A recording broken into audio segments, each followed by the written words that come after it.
এক বান্দা আছে নামাজের শেষ দায়, তাহাজ্জুদের। কোন নামাজ? আল্লাহ ডাক দেয়, বলে তুই যতই নামাজ পড় আর সেজদা কর, তোর ঠিকানা হলো জাহান্নাম।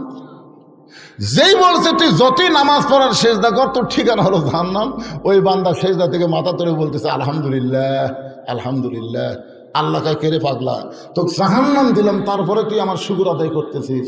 সেজদাকারী বলতেছে, আল্লাহ আমি তো ইমানের কারণে জানি জান্নাতেরও মালিক তুমি, জাহান্নামেরও মালিক তুমি। তুমি জাহান্নাম বানায় সেই জাহান্নাম যদি আমাকে দাও, আমার আপত্তি করে কোনো লাভ আছে? তুমি আমাকে জাহান্নাম দিবে, আলহামদুলিল্লাহ। তাও তো আমি বলতে পারবো আমার জায়গা আছে রে, আমি তাও বলতে পারবো আল্লাহর জাহান্নামে আমার জায়গা আছে। তুমি যদি বলতে জাহান্নামও নাই জান্নাতও নাই, তাহলে যাবো কোথায়? আল্লাহ বলে, পাগল জাহান্নামে গেলে তুই পড়ে যাবি, তোর কষ্ট হবে। পাগল বলতেছে, আমার জাতির পিতা হযরত ইব্রাহিম নমরুদের চুলা যখন জ্বলাইছিল আগুনে ফেলে দেওয়ার জন্যে, আপনি আগুনের চুলাকে শান্তির বাগান কেন বানাইছেন? আল্লাহ বলে, ইব্রাহিমের কলিজায় আমার মহব্বত ছিল। সেজদাকারী বলে, আল্লাহ তাকায় দেখো, আমার কলিজায় তোমার মহব্বত, তুমি আমার জাহান্নাম দিলে কি হবে? আমি জাহান্নামেও তোমাকে সঙ্গে করে রওনা দিব। আল্লাহ বলে, পাগল রে, আমার মহব্বত নিয়ে কেউ যদি জাহান্নামেও যায়, আমি জাহান্নামকেও জান্নাত বানায়া দিব। হযরত আলী ওযু করে তাহাজ্জুদের নামাজ আদায় করলেন। তাহাজ্জুদের নামাজ আদায় করার কিছুক্ষণ পরেই হযরত বেলাল যখন আজান দেয়, আল্লাহ রাসূল বলেছেন দুনিয়ার মুয়াজ্জিন আজান দিলে আজান মুসল্লির কান পর্যন্ত পৌঁছে, কিন্তু আমার বেলাল যখন আজান দেয় ওই আজান আল্লাহর আরশ পর্যন্ত পৌঁছে যায়। সাহাবীরা বললেন, হুজুর হযরত বেলালের আজানের মাহাত্ম্য এত বেশি কেন? আল্লাহ রাসূল বললেন, সাহাবীরা তোমরা তো তখন কেউ ছিল না, মাত্র 6 নম্বর সাহাবীর নাম হলো বেলাল। মাত্র কয় নম্বর? 6 নম্বর সাহাবীর নাম হলো বেলাল। এই বেলাল যখন ঈমান গ্রহণ করছে, শুধুমাত্র ঈমান গ্রহণ করার অপরাধে বেলালকে সারা দিন ওরা মারছে। শুধু মারে নাই, বুকে পাথর চাপা দিয়ে রাখছে। এরপরও বেলাল যখন আল্লাহ ছাড়ে নাই, মুখের ভিতর হাত দিয়ে জিহ্বা টেনে বের করে ওই জিহ্বার মধ্যে কাফেররা পেরেক ঢুকাই দিছে। এই একদিক দিয়ে পেরেক ঢুকাইয়া আর এক দিক দিয়ে বার করে দিছে। এরপরও বেলাল আমার আল্লাহকে ছাড়ে নাই। আবু বকর বেলালকে মুক্ত করে নবীর কাছে যখন নিয়ে আসে, নবী বেলালের জিহ্বা দেখে অনেক দূর পর্যন্ত বার হয়ে গেছে। রাসূল নিজের হাত দিয়ে বেলালের জিহ্বার কাঁটাগুলো বের করে জিহ্বার আগায় একটা চুমু দিলেন, সঙ্গে সঙ্গে জিহ্বা পূর্বের আকারে মুখের মধ্যে ঢুকে গেলেন। রাসূল বেলালের কপালে চুমাতে বললেন, বেলাল তুমি কি চাও? বেলাল বলে, ইয়া রাসূলুল্লাহ, আস্তে আস্তে আল্লাহ বলার কারণে আমাকে এত মারছে, একদিন সময় সুযোগ মতো আমি সে আল্লাহকে সবার কাছে পৌঁছায় দিবার চাই।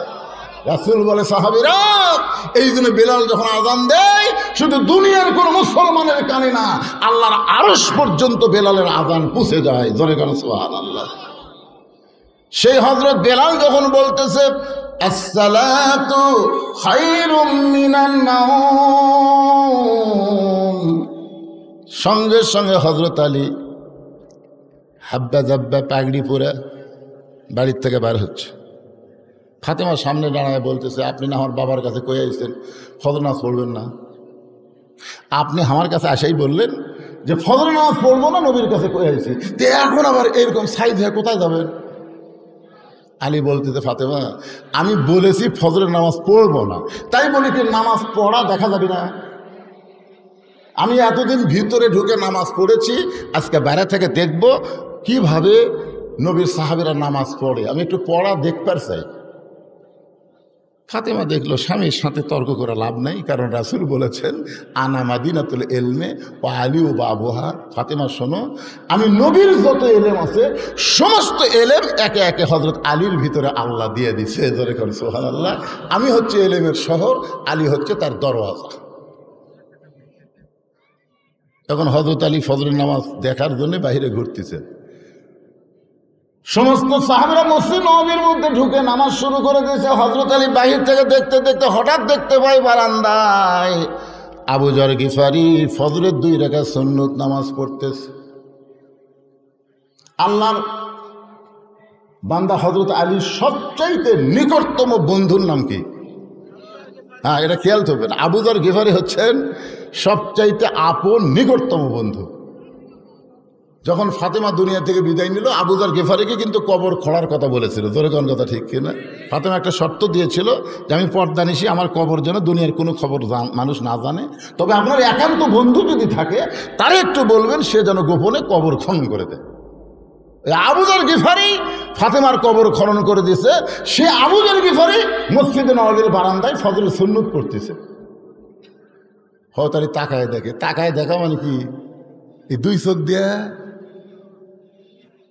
একে চোখ বন্ধ করে দেখে, ইয়ানজুরু বিনুরিল্লাহ ইত্তাকু ফিরাসাতাল মুমিনিনা ফাইন্নাহু ইয়ানজুরু বিনুরিল্লাহ। চোখ বন্ধ করে দেখে হযরত আবু যর গিফারি শুধু নামাজ পড়তেছে না, নামাজের ভিতর দিয়ে আল্লাহর সাথে নিজের কলিজার মহব্বতকে একাকার করে দিচ্ছে। যখন সেজদায় গেছে, ওয়াসজুদ ওয়াক্তারিব, সেজদা হচ্ছে বান্দাকে আল্লাহর নিকটে পৌঁছায় দেয়। জোরে কোন সুবহানাল্লাহ। তো ওইটা দেখার পরে আর হযরত আলী বাইরে থাকতে পারে? দেখবার পাচ্ছে যে আমরা দেখবার পাই না। তো কানার ভাগ্যে ধন মিলে না, সামনে পড়ে আছে সোনা, কানা দেখতে পায় না, মাটি মনে করে ফাইলা দেয়, হাতে তুলে নেয় না, কানার ভাগ্যে ধন মিলে না। যৌবন বয়সে কানা এক ওয়াক্ত নামাজ পড়েনি, বুড়া বয়সে মসজিদে যায়, যখন হয় সামরা ভিড়, আল্লাহর সাথে দেয় মিল। কি সারা জীবন ঘুষের চাকরি করছে, চাকরি যখন রিটায়ার হচ্ছে তখন আল্লাহর কাছে কান দিচ্ছে আর বলতেছে, আল্লাহ আমি আর জীবনে ঘুষ খাবো না, আল্লাহ আমি আর ঘুষ খাবো না, আল্লাহ আমি আর ঘুষ খাবো। দুই কান্দের ফেরেশতাকে আল্লাহ এর কান্দ খোঁড়া থাকে কি লাগবে? এই যতদিন ঘুষের চাকরি করছে ততদিন তওবা করেনি, এখন চাকরি গেছে আর তওবা করতেছে। যৌবন বয়সে শয়তানের কাম করে বুড়া বয়সে মসজিদে যায়, মসজিদে আর বসবার পারে না, সিয়ার যায়। কি মসজিদে নামাজ পড়লে 27 গুণ সওয়াব হবে, 27 গুণ সওয়াব হবে। কিভাবে নামাজ পড়লে? কোন মসজিদে যে আপনি নামাজ পড়লে 27 গুণ সওয়াব হবে, এই 27 গুণ সওয়াব কিভাবে হবে? জামাতে নামাজ পড়লে। জোরে কান কি করে জামাত পড়লে? এই জোরে কান কিভাবে নামাজ পড়লে? জামাতে নামাজ পড়বার গেলে পায়ের গোড়ালির সঙ্গে গোড়ালি মিল করে কাতার সোজা করে দাঁড়াতে হবে। জোরে কান কথা ঠিক কি না? হ্যাঁ, দুই চেয়ার কাতারের মধ্যে বসে গেছে, দুই চেয়ার। চেয়ার আলার পাও কোনটি? তোমার পাও কোনটি? সামনে কাতার ফাঁকা থুয়া পিছনে কাতার যদি পুরা করে সামনে কাতার মাকরু হয়ে যায়, তাহলে দুটা চেয়ার থাকা মানে কাতার ফাঁকা। তাহলে আপনাদের দায়িত্ব কি? 4 জন মানুষ ওই চেয়ারের 4টা পাও কান্দত দিয়ে অকসহ, ফেলা দেওয়ার দরকার নেই, অকসহ কান্দত 4 জন নেবেন, 4 জন 4 পাও ধরে কান্দত করে বারান্দাত লিয়ে সব থুয়ে দিবেন। যে আমরা ইয়ের কি মারবে আসিনি, আমরা 27 গুণ সওয়াব বলে বেড়াচ্ছি রে। তোর কারণে আমাকে জামাত দেখা হবি, পায়ের গোড়ালির সঙ্গে গোড়া লাগবে। পড়বার যদি চাস বারান্দাত পড়, ভিতরে লয়। কথা কন না কেন ভাইজান, কথা কন না কেন? যৌবন বয়স থেকেও ব্যক্তি যদি নামাজ পড়তো, বুড়া বয়সে আল্লাহ তাকে পেনশন দিয়ে দিত। পেনশন বুঝেন? যে লোকটা 60 বছর সরকারি চাকরি করে, বুড়া বয়সে তাকে চাকরি করা লাগে, তো বসে থেকে পেনশন খা। তো 60 বছর পর্যন্ত 5 ওয়াক্ত নামাজ জামাত আদায় করছে। এখন যদি জামাতে নামাজ পড়বে না পড়ে, অসুস্থ হওয়ার কারণে যেখানেই নামাজ পড়বে আল্লাহ পেনশনের সওয়াব তার আমলনামায় দিয়ে দিবে। জোরেকার কথা ঠিক না? একটু মনোযোগ দিয়ে শুনবেন। আবু যর গিফারির কাছে হযরত আলী দাঁড়ায়া হযরত 2 রাকাত সুন্নত নামাজ আদায় করছে। সুন্নত নামাজ আদায় করেছে, আলী সালাম ফেলাইছে। আবু যর গিফারি কোনার ঘুতে দিয়ে বলতেছে, কে ভাই এসার সময় কি করলে? তুমি যখন নবীর সামনে বললে আমি তখন তোমার কাছে ছিলাম, তুমি যে বললে আজ থেকে ফজরের নামাজ পড়বো না, তো নবীর কাছে এই কথা বলে তুমি আবার এখন কি করলে? আলী বলতেছে, এই আমি বলছি ফজরের ফরজ পড়বো না, তাই বলে কি সুন্নত পড়া যাবে না? যেই বলছে আমি না হয় ফজরের ফরজ পড়বো না, তাই বলে কি সুন্নত পড়া যাবে না? আবু যর গিফারি মুখে আঙ্গুল ঢুকাইছে। এই কারণেই আল্লাহ রাসূল বলেছেন, আমার পরে তোমরা যদি কারো কাছে কিছু পাবার চাও তাহলে আমাকে না পাইলে তোমরা আলীর কাছে যাও। প্রত্যেকটা সাহাবী বিশ্বাস করতেন ইসলামী ভার্সিটির প্রিন্সিপাল হচ্ছেন আল্লাহর নবী, আর ভাইস প্রিন্সিপাল হলো হযরত আলী। ধরে কান সুবহানাল্লাহ। আপনারা ইসলামের খেলাফতের নিয়মটা দেখবেন। আল্লাহ রাসূল যখন মদিনার রাষ্ট্রপতি ছিল তখন শিক্ষামন্ত্রী ছিলেন হযরত আলী। সুবহানাল্লাহ। না ধর্মমন্ত্রী আবু বকর, অর্থমন্ত্রী ওসমান, আইনমন্ত্রী ওমর। গেল। আবু বকর রাদিয়াল্লাহু যখন মদিনার খলিফা ছিলেন তখন শিক্ষামন্ত্রী হচ্ছেন হযরত আলী। সুবহানাল্লাহ। উমর ফারুক যখন মদিনার খলিফা তখন শিক্ষামন্ত্রী হলেন হযরত আলী।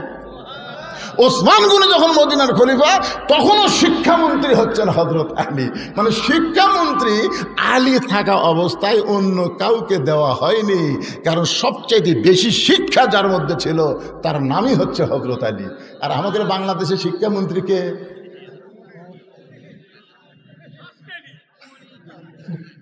এই জন্যই তো আকডম বাগডম ঘোরাডম সাজে ঢাক ঢোলক ঝাঁঝর বাজে ব্যস্তে ব্যস্তে চললো ঢুলি ঢুলি গেল কমলা ফুলি। এই শালা মিথ্যা শিক্ষা দিয়ে মাস গেলে 50,000 টাকা বেতন গুনে নেয়। আর জালিকাল কিতাবুল আরাইভাবে হুদালিল মুত্তাকিন এ হাফেজে মাদ্রাসার শিক্ষা দিয়ে মাস গেলে কেশিয়ারের দিকে তাকা থাকে। চাচা 30 দিন ইন্নাল্লাহা মা'আস সাবিরিন, ধৈর্যশীলদের সঙ্গে আল্লাহ থাকে। ও তো খাই খাই করো একেবারে। হায় হায় রে, মাস গেলে 10,000 টাকা হাদিয়া দেয়। কি ভাই রে, দোয়া করেন। সব দেখা হলো শেষ, আগামীতে দেখবো কোরআনের বাংলাদেশ। কোরআন দিয়ে যখন বাংলাদেশ চলবে প্রত্যেকটা প্রাইমারিকে হাফিজি মাদ্রাসা বানানো হবে। জোরে গান কথা ঠিক না? এইরকম মান তাআল্লামাল কোরআন ওয়া আল্লামা, ওই ব্যক্তি সবচাইতে দামি সম্মানী যে কোরআন শিখেছে অপরকে কোরআনের শিক্ষা দেয়। মিথ্যা শিক্ষা দিয়ে তোমরা মাস গেলে 50,000 টাকা বেতন পাও, আর আল্লাহর কোরআনের সুন্দর শিক্ষা দিয়ে তাদের বেতন নাই কেন? একজন কত ঠিক, বাদ বাকি কি ব্যাঠি? খালি মোরা দেখেন। আপনার বেটা যদি কবরের পাশে দেয় বলে আইরে আইটি নায়ে ভরা দিয়ে নালে গেল বোয়াল মাসে তাই না দেখে বদল নাচে। ফেরেশতাকে আল্লাহ বাপের কবরের পাশে কি করতে যায়? যেটা পড়িছে সেটাই পড়তেছে।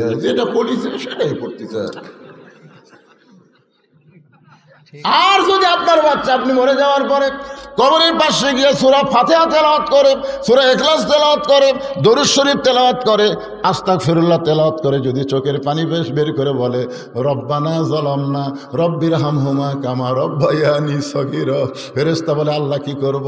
আল্লাহ বলে কবরের মধ্যে দেহ থাকবে, আর পাখিটাকে আমি আল্লাহ ওই সন্তানের দোয়ার কারণে ইল্লিন নামক জান্নাতের বাগানে রেখে দিলাম। শিক্ষামন্ত্রী হযরত আলী, একটু মনোযোগ দিয়ে শুনবেন, বিরক্ত হচ্ছেন? আবু যর গিফারি মুখে আঙ্গুল দিয়েছে, বাবা আর কোনো কথা খাওয়া লাভ নেই, কি বলতে কি ভুল হয়। কারণ আল্লাহ রাসূল দুনিয়া থেকে বিদায় নেওয়ার পরে প্রত্যেকটা সাহাবী হযরত আলীকে ওস্তাদের মতন সম্মান করতেন। আপনারা বলেন তো, ইসলামে ওস্তাদের সম্মান কম না বেশি? একেবারে মুরব্বীকে রাগ করে গেল নাকি ওটা? হ্যাঁ, আচ্ছা ঠিক আছে, যান, আবার আশা লাগবে কিন্তু না, খুব ভালোই লাগতেছে। একটা দৃষ্টান্ত শোনেন, নাম হলো নোমান ইবনে সাবেত, মাদ্রাসাত পড়ে। নাম কি? নোমান ইবনে সাবেত মাদ্রাসাত পড়ে, মরুভূমির দেশে মাদ্রাসা। ওস্তাদ একদিন নোমানের পায়ের দিকে তাকে জুতে নেই। ওস্তাদ কয়েক এই রোদের ভিতরে মরুভূমির বাইরে যেন উত্তপ্ত হয়ে যায়, খালি পায়ে যাওয়া আসা করে। সেই মাদ্রাসা ছুটি হলে তুই আমার কামরায় যাস তো। মাদ্রাসা যেই ছুটি হচ্ছে, নোমান ইবনে সাবেত হুজুরের কামরায়, হুজুর চৌকির তল থেকে একটা পুরাতন জুতা বের করে বলতেছে, এই জুতা আগে আমি পাঁয়ের দিতাম বাবা, আর আমি পাঁত দেই না, এটা তোরে দিয়ে দিলাম, এটা পাঁত দিয়ে যাওয়া আসা করবো, তাও ওই উত্তপ্ত বালিকার তাপ তোর পায়ের তালুজ লাগবে না। ওস্তাদ নোমান ইবনে সাবেতকে পুরাতন কাপড়ের জুতা দেওয়াতে নোমান ইবনে সাবেত জুতা দুইটা হাতের মধ্যে নিয়ে যায় আর চিন্তা করে, যেই জুতা হুজুর পায়ে দিছে সেই জুতা যদি আমি পাঁত দেই তাহলে হুজুরের সামনে বেয়াদবি হবে। ইসলামে ওস্তাদের সম্মান আছে না নাই? বাড়িতে গিয়ে জুতা দুইটা পরিষ্কার করে ওই জুতার কাপড় খুলে নোমান ইবনে সাবেত মাথার টুপি বানাইছে। পরদিন সেই টুপি মাথার দিয়ে মাথার সাথে আল্লাহর কোরআন শরীফ বুকের মধ্যে নিয়ে ওস্তাদ খালি পায়ের দিকে তাকায়, কে রে আমার পুরাতন জুতা দেখে তুই ফেলে দিস, আমার পুরাতন জুতা দেখে তুই ঘৃণা করে পাওয়ার দেশ নি। মনে মনে জবান খুলে বলে, নোমান মাদ্রাসা ছুটি হলে তুই আমার কামরাত যাবি। যেই মাদ্রাসা ছুটি হয়েছে নোমান ইবনে সাবেত কামরায়, ঘরের মধ্যে ঢোকার সঙ্গে সঙ্গে চামড়ার চাবুক দিয়া পিটন শুরু। মারতে মারতে মারতে নোমানের চামড়া কাইটা রক্ত দিয়ে জামা ভিজে যায়। ওস্তাদ এক সময় বলে, বেটা রে, আমার হাতে যদি টাকা থাকতাম তোরে নতুন জুতা আমি কিনে দিতাম, কিন্তু পুরাতন জুতা দিছি বলে তুই জুতা ফাইলা দিয়া ঘৃণা করে জুতা পায়ে দিসনি, এই জন্যই তোকে এত মারতেছি, তুই যে কিছুই বলিস না। নোমান ইবনে সাবেত বলে, হুজুর আপনি শুধু আমার পায়ের দিকে তাকান, একটা বার কি আমার মাথার দিকে আপনি দেখবেন না? ওস্তাদ মাথার দিকে তাকায় দেখে নোমান ইবনে সাবেত ওই জুতার কাপড় দিয়ে টুপি বানাইছে। ওস্তাদ বুকের মধ্যে চাপটে ধরে বলে, বাবার একটা বার যদি আমারে বলতাম যে হুজুর জুতার কাপড় দিয়ে মাথার টুপি বানাইছি, তাহলে তোরে তো এত মারতাম না। নোমান ইবনে সাবেত বলে, হুজুর কয়েকদিন আগে আমি স্বপ্নে দেখলাম আল্লাহর কোরআন শিখতে গিয়া ওস্তাদের হাতে যত জায়গায় ছাত্র পিটন খাবে ওই জায়গায় জাহান্নামের আগুন কোনোদিন লাগবে না। হুজুর আমাকে আরো মারেন, আমাকে আরো মারেন। আল্লাহর কোরআন পড়তে পড়তে জাহান্নামের আগুনকে আমার বড় ভয় লাগে। আল্লাহর কোরআনের ওসিলায় আল্লাহ যেন আমাকে জান্নাত দিয়ে দেয়। ওস্তাদ বুকের মধ্যে নিয়ে বলে, নোমান রে, আমি ওস্তাদ হয়ে দোয়া করলাম আল্লাহ যেন জগৎ বিখ্যাত আলেম তোরে বানায় দেয়। ওই নোমান ইবনে সাবেত হলেন ইমামের আজম আবু হানিফা। এখন বলেন, ইসলামে মাদ্রাসায় ওস্তাদের সম্মান আছে না নাই? জোরে করে আছে না নাই? বাজান, এই কারণেই সম্মান, এই কোরআনের সঙ্গে তারা সম্পর্ক করে। আমাকে ওয়াজ শুরুর সময় বলেছে, হুজুর ওয়াজের একটা সময় আপনি একটু জনগণকে বলবেন এই মাদ্রাসার জন্য তারা যেন প্রাণ খুলে দান করে। আমি আপনাদের কাছে মাত্র 100টা কোরআন শরীফ চাই, মহিলা এবং ছেলে মাদ্রাসার জন্যে 100টা কোরআন শরীফ আপনারা দান করবেন। বাবা, যাদের বাপ মা কবরে গেছে, যাদের দাদা দাদি কবরে গেছে, নিজেও কবরে যাবেন, পৃথিবীর শ্রেষ্ঠ দান হলো নবীর মাদ্রাসায় একটা কোরআন শরীফ মাত্র 500 টাকা। আপনি 500 টাকা দিবেন, আল্লাহর নবীর মাদ্রাসায় একটা কোরআন দান করার সওয়াব আল্লাহ আপনাকে দিয়া দিবে। কত টাকা, কত হালে, কত দিকে চলে গেছে। পৃথিবীর শ্রেষ্ঠ দান হলো একটা কোরআন। যদি আপনি বলেন হুজুর আমি 2টা কোরআন দেব, তাহলে 1000 টাকা দিবেন। বাপমার রুহের মাগফিরাতে যদি মনে করেন 4টা দিব, 2000 টাকা দিবেন। না পারলে একটা কোরআন শরীফ বাবদ মাত্র 500 টাকা। পৃথিবীর শ্রেষ্ঠ দান নবীর মাদ্রাসা একটা কোরআন। বাদান, পকেটে টাকা থাকলে কৃপণতা করেন না, হতে পারে জীবনের শেষ দান হতে পারে, এই জন্য একটা কোরআন শরীফ দান করবেন। আপনাদের শ্রেষ্ঠ দান এই মাদ্রাসা একটা কোরআন। ছেলেরা কোরআন শরীফ পড়বে, আপনি কোরআন কিনে এনে দেওয়া লাগবে না, আমার হাতে 500 টাকা দিবেন। 500 টাকা দেওয়া মাত্রই আল্লাহ আপনার আমল নামে একটা কোরআন দানের সব দিয়ে দিবে। এতগুলো মানুষের মধ্যে কি একজনের মন গলতিছে না? হ্যাঁ, লগত বাজান, লগত দেওয়া লাগবে, লগত। হ্যাঁ, আচ্ছা, যে কটা পারে তার লগত দেখ, আপনি নয় কালি দেন, অসুবিধা নেই। এই সাইডে একজন সিএলএ বসা দেখবি, অত দূর ঘুরে ঘুরে টেপ একটা করছে, মানে যাত্রার প্যান্ডেল দেখছেন। 100 জন আল্লাহর বান্দা, উঠবেন না। আবু যর গেফারের কাছে হয়তো আলী বসে আছে, বুঝতেছেন না? ফজর নামাজ পড়বি না, আর সুন্নত পড়তেছে, তারপরে কি হবে? এবারে আমার হাতে তো এখন একটাও এলো না, দোয়া করা লাগতেছে না। এই তো মাশাআল্লাহ, স্টেশন মাস্টার হাবিবুর রহমান কোরআন শরীফ বাবদ সর্বোত্তম 500 টাকা দান করেছে। আল্লাহ দানকে কবুল করেন।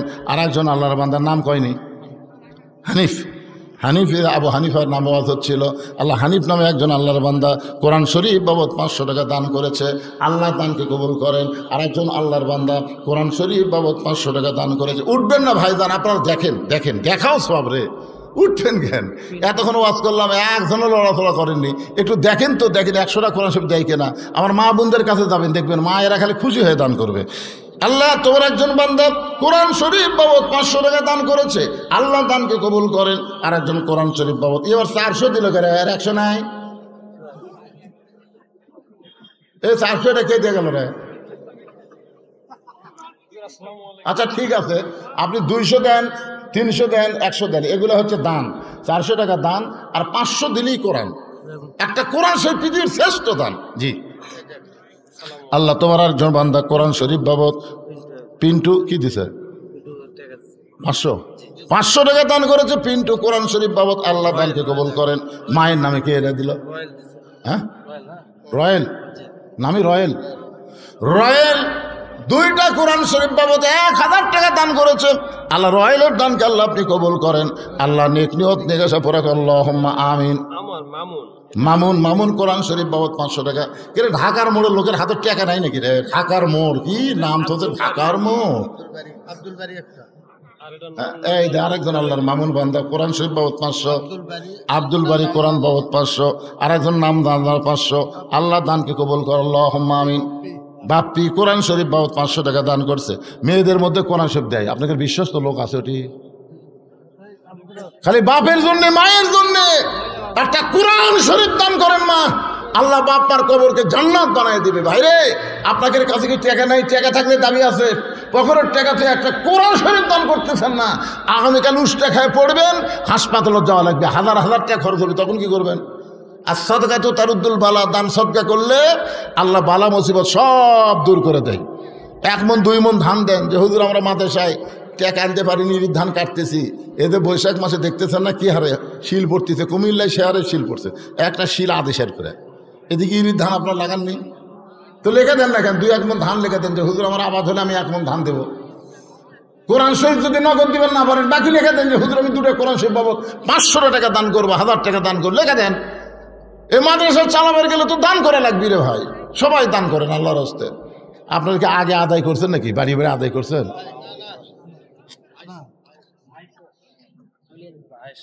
এই দেখেন মাশাআল্লাহ, মেয়েদের মধ্যে পাওয়া গেছে, তাও নাম দেখছেন আয়েশা। নবীর আদরের বিবির নাম হলো আয়েশা।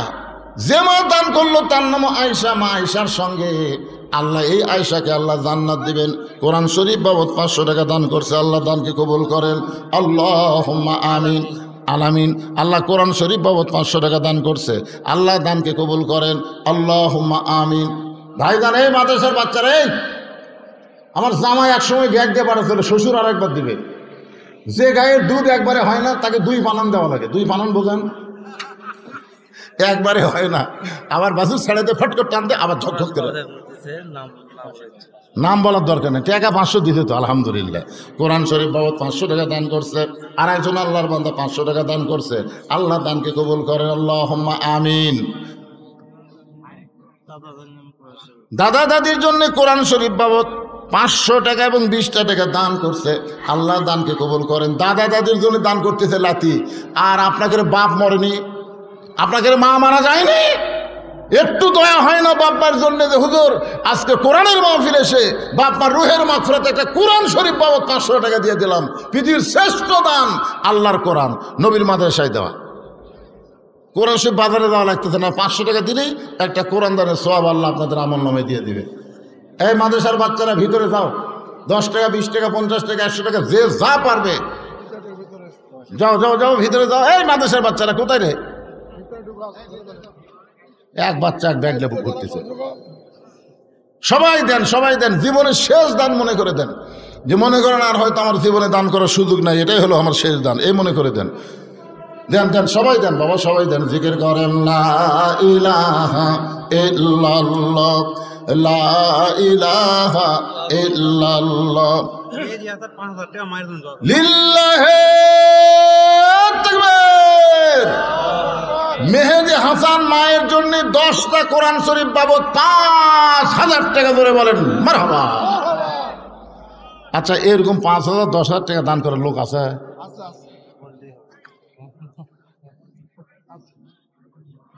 কোরআন শরীফ চাচ্ছি তাই চাতে না।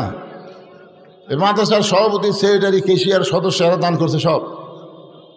মাদ্রাসার কমিটি নাই, কমিটি নাই, করছে। ও কমিটি বলে নাই, পিছন থেকে একজন হচ্ছে কমিটি নেই।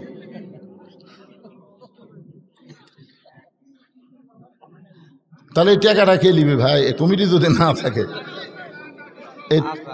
আছে আপনাদের এই মাদ্রাসার সভাপতি কে? হ্যাঁ, তাই দিবি না কিছুই?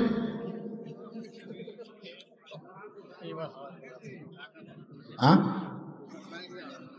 ও ঢাকা ছুঁয়েছেন। আজকে মাহফিলের জন্য সভাপতি আনবার পারে না। আপনারা উঠে চলে যাচ্ছেন কেন?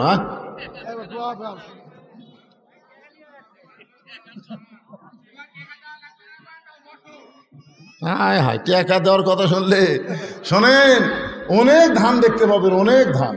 সবগুলো ধান না বাজান, ধানের মতোই ঢপ, ধানের মতোই ঢপ। এত ধান এত ধান, কয় বাতাস দে। তখন বড় একটা ফ্যান নামিয়েছে, এখন দেখছেন ধান সাইজ করার একটা ফ্যান নামেনি, ফ্যানের কাছে এরকম যখন ধরতেছে তখন ধানের মতোই ঢপ বাড়ে, উড়ে উড়ে চলে যায়, উড়ে উড়ে চলে যায়। তার মানে কি ওটা পাতান রে, চিটা পাতান। চিটা পাতান কোনো সময় ধানের সাথে থাকতে পারে না। যখন মাদ্রাসার কালেকশন শুরু হয় এই চিটা পাতানগুলা উড়ে যায়, উড়ে যায়। আর ওয়াজি হবে না, কিসের মাদ্রাসা টিকায় রাখতে হবে, টিকায় রাখতে হবে। কারণ মাদ্রাসা তো সরকারি টিকাবে না, আপনাকেও টিকে রাখার লাগবে, বুঝলেন না? আপনাদের মতন আল্লাহওয়ালা মানুষ আছে বলে এখনো মাদ্রাসা টিকে আছে। সবাই একটু জিকির করেন, আমি আবার আলোচনায় ফিরে আসতেছি। লা ইলাহা ইল্লাল্লাহ, লা ইলাহা ইল্লাল্লাহ, লা ইলাহা ইল্লাল্লাহ, লা ইলাহা ইল্লাল্লাহ, লা ইলাহা ইল্লাল্লাহ, লা ইলাহা ইল্লাল্লাহ, মুহাম্মাদুর রাসূলুল্লাহ সাল্লাল্লাহু আলাইহি সাল্লাম। হযরত আলী বলতে, আবু জাহল, আমি এশার নামাজ সময় নবীকে বলেছি আমি ফজরের নামাজ পড়বো না, তাই বলে কি ফজরের সুন্নত পড়া যাবে না? সঙ্গে সঙ্গে আবু জাহল মুখে আঙ্গুল দিছে যে শিক্ষিত মানুষের সঙ্গে তর্ক করা যাবে, যাবে নাকি? হযরত আলী সম্পর্কে রাসূল বলেছেন, আনা মাদিনাতুল ইলমি ওয়া আলিউ বাবুহা। তিনি কত বড় শিক্ষিত ছিলেন। ওমর ফারুক যখন মদিনার খলিফা ছিলেন তখন হযরত আলী ছিলেন শিক্ষামন্ত্রী। ওমর ফারুক একবার জেরুজালেমে গেছিলেন, আপনার ইতিহাস সবাই জানেন। রাখালকে উটের পিঠে চড়ে দিয়েছেন, আর ওমর ফারুক রশি ধরে জমিনে দাঁড়িয়ে আছে। জেরুজালেমের খ্রিস্টানরা মনে করলো যে জেরুজালেম নিয়ে এখনো ফিলিস্তিনের উপরে কিন্তু নানা রকম নির্যাতন হচ্ছে। জোরেখার কথা ঠিক কিনা ভাই রে? জেরুজালেমের খ্রিস্টানরা মনে করলো উটের পিঠে যিনি বসে তিনি হলেন খলিফা, আর রশি ধরে যিনি জমিনে দাঁড়িয়ে আছেন তিনি হলেন রাখাল। এই জন্য জেরুজালেমের লোকেরা আভ্যর্থনা করার জন্য একটা চকিয়া এনে উটের গায়ের সঙ্গে লাগাই দিয়া একজন হামাগুড়ি দিয়ে বললেন, আমির আল মুমিনিন, মুসলমানদের আমির, আপনার উটের পিঠ থেকে যদি নামতে কষ্ট হয় চকিয়ার উপরে পা দেয়া, তারপরে পিঠের উপরে পা দিয়ে আস্তে করে নামেন। রাখাল ছোট বাচ্চার মতন কান্না শুরু করেছে। জেরুজালেমের খ্রিস্টানরা বলে, কান্দেন কেন? বলে, কান্দার কারণ হলো তোমরা হযরত ওমরকে চিনো না, আমাকে ওমর মনে করে তোমরা সম্মান দাও, কিন্তু নিচে দড়ি ধরে যিনি দাঁড়িয়ে আছে তিনি হলেন হযরত ওমর। খ্রিস্টানরা বলে, এটা কেমনে হয়, এটা কেমনে হয়? রাখাল উটের পিঠে আর অর্ধ পৃথিবীর খলিফা জমিনে রশি ধরে দাঁড়ায়া। রাখাল বলতেছে, আল্লাহর কোরআন অনুযায়ী যখন রাষ্ট্র চলবে তখন মানুষ এমন অধিকার পাবে সবাই সমান হয়ে যাবে। সঙ্গে সঙ্গে জেরুজালেমের খ্রিস্টানরা বলে যে ইসলাম এমন সমতা দেয়, এমন সমমান দেয়, আমরা আর খ্রিস্টান থাকবো না, আমরা সবাই মুসলমান হয়ে যাব। ওমর ফারুকের হাতে সমস্ত খ্রিস্টান যখন মুসলমান হয়ে গেল, ওই খ্রিস্টানদের মধ্যে একজন বেঁকা ছিল, বেঁকা। ওই বেঁকা খ্রিস্টান পাদ্রীর কাছে গিয়ে বলতেছে, আপনি তো দরবার গরম করতেছেন, আপনি ঘরের মধ্যে জিকির মারতেছেন, কিন্তু মদিনার ওমর এসে সব খ্রিস্টানকে মুসলমান বানায় গেছে। পাদ্রী দৌড়ে এসে ওমরকে বললেন, ওমর আমিও মুসলমান হবার চাই। ওমর ফারুক বললেন, আপনি খ্রিস্টান ধর্মযাজক, আপনি মুসলমান হলে তো আলহামদুলিল্লাহ। বলে, আমি মুসলমান হওয়ার আগে তোমাকে 4টা প্রশ্ন করব, উত্তর দিবার পারলে মুসলমান, না হলে মুসলমান হব না। ওমর ফারুক বলে, পাদ্রী কি 4টা প্রশ্ন করবা? বলে, 1 নম্বর প্রশ্ন হলো পৃথিবীর এমন কোন জায়গা সূর্যের আলো একবার পড়েছে কিয়ামত পর্যন্ত ওই জায়গায় সূর্যের আলো পড়বে না। আমার 2 নম্বর প্রশ্ন হলো পৃথিবীর এমন কোন কারাগার কয়েদি নিঃশ্বাস নেবার পারে না, এরপরও কয়েদি জীবিত থাকে। আমার 3 নম্বর প্রশ্ন হলো এমন কোন কবর, কবরটাও জীবিত, লাশটাও জীবিত। আমার 4 নম্বর প্রশ্ন হলো পৃথিবীর এমন কোন 2 ভাই একই সঙ্গে জন্মগ্রহণ করেছে, আবার বহু বছর পরে একই সঙ্গে দুই ভাই মৃত্যুবরণ করেছে, কিন্তু এক ভাইয়ের চাইতে এক ভাই 100 বছরের বড়। এই দুইটা ভাইয়ের নাম বলা লাগবে। ওমর ফারুক বলে, পাদ্রী রে, এমন প্রশ্ন আমি জীবনে শুনি নাই, তাহলে উত্তর কেমনে দিব? পাদ্রী বলতেছে, তাহলে আমি মুসলমান হতে পারলাম না। ওমর ফারুক যখন জেরুজালেম থেকে মদিনাত আসলেন, শিক্ষামন্ত্রী আলীর সঙ্গে তার দেখা হয়ে গেল। আলী বলতেছে, আমিরুল মুমিনিন, জেরুজালেমের খবর কি? বলে, খবর খুবই ভালো, শত শত খ্রিস্টান মুসলমান হয়ে গেল, কিন্তু একটা পাদ্রী মুসলমান হতে পারলো না। বলে, পাদ্রী কেন মুসলমান হইল না? বলে, আমাকে 4টা প্রশ্ন করেছে, উত্তর দিবার পারলে মুসলমান হতো, কিন্তু আমি উত্তর দিবার পারি নাই। আলী বলতেছেন, কি প্রশ্ন করেছে? বলে, 1 নম্বর প্রশ্ন হলো, পৃথিবীর এমন কোন জায়গা সূর্যের আলো একবার পড়েছে কিয়ামত পর্যন্ত পড়বে না, এই জায়গার নাম কি? আলী মুস্কি মুস্কি হাসে আর বলে, আপনি কেন বলতে পারলেন না? মুসা আলাইহিস সালাম যখন সাগর পাড়ি দিচ্ছিল, এমন সময় সাগর রাস্তা হয়ে গেল, ওই সময় সূর্যের আলো সাগরের তলায় গিয়ে পড়ল। তখন ফেরাউন সাগর পাড়ি দিবার চাইল, ওই যে সাগর একত্র হয়ে গেল, কিয়ামত পর্যন্ত ওই জায়গায় সূর্যের আলো আর কোনোদিন পড়বে না। ওমর ফারুক চুমকে বলে, আলী, পৃথিবীর এমন কোন কারাগার কয়েকদিন নিঃশ্বাস নেবার পারে না তারপরে জীবিত থাকে? আলী বলতেছে, মায়ের উদর, সন্তান নিঃশ্বাস নেবার পারে না, এরপরেও আল্লাহ সন্তানকে জীবিত রাখে। আলী রে, 3 নম্বর প্রশ্ন করেছে, কবরও জীবিত, লাশটাও জীবিত। আলী বলতেছে, কবর হলো মাছ, আর লাশটার নাম হলো ইউনুস আলাইহিস সালাম। বাংলাদেশের যিনি ক্ষমতার চেয়ারে বসে আছেন, তার নাম কি? ইউনুস নবীরে খাইল মাছেতে গিলিয়া, ফেরেশতা পাঠাইলেন আল্লাহ ইসমে আজম দিয়া, দমে দমে সে হরদম পড়ে সে ইসমে আজম, মাছেরই উদর হইতে বাঁচাইলা প্রাণ। ইউনুস যখন ক্ষমতা বসলো, তখন ভারত মনে করলো হাসিনা তো বাংলাদেশ আমাকে গোলাম বানাতে গেছে রে। কিন্তু এই মরদ প্রথম খুবই হুমকি ধমকি দিল না? কারণ ভারত দিল কি দিল না? পেঁয়াজ বন্ধ করে দেব, আলু বন্ধ করে দেব, চিনি বন্ধ করে দেব। ইউনুসকে দে দে,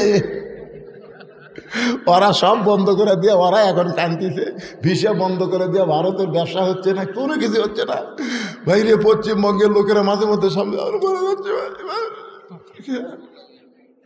ইউনুস একেবারে মুদি বুড়ে আঙুল দেখাচ্ছে, দেখ তোর ভারত আমার দরকার না, আমি চীনত চাই। চীনত যায় ভাই, যে 30টা প্রকল্প বাঁধ লিয়ে যাচ্ছে, এত কিছু লিয়ে যাচ্ছে, বলছেন ভারতের মুদি গলা থাকবে। আবার লালমনিরহাটে এমন একটা বিমানবন্দর তৈরি করতেছে, বুঝলেন, ভারতও গ্রাস করতে, ভারতের যে 7 সিস্টার আছে ওটা সাইজ করতে বাংলাদেশের একদিনও লাগবে না। সুবহানাল্লাহ কান্না কেন?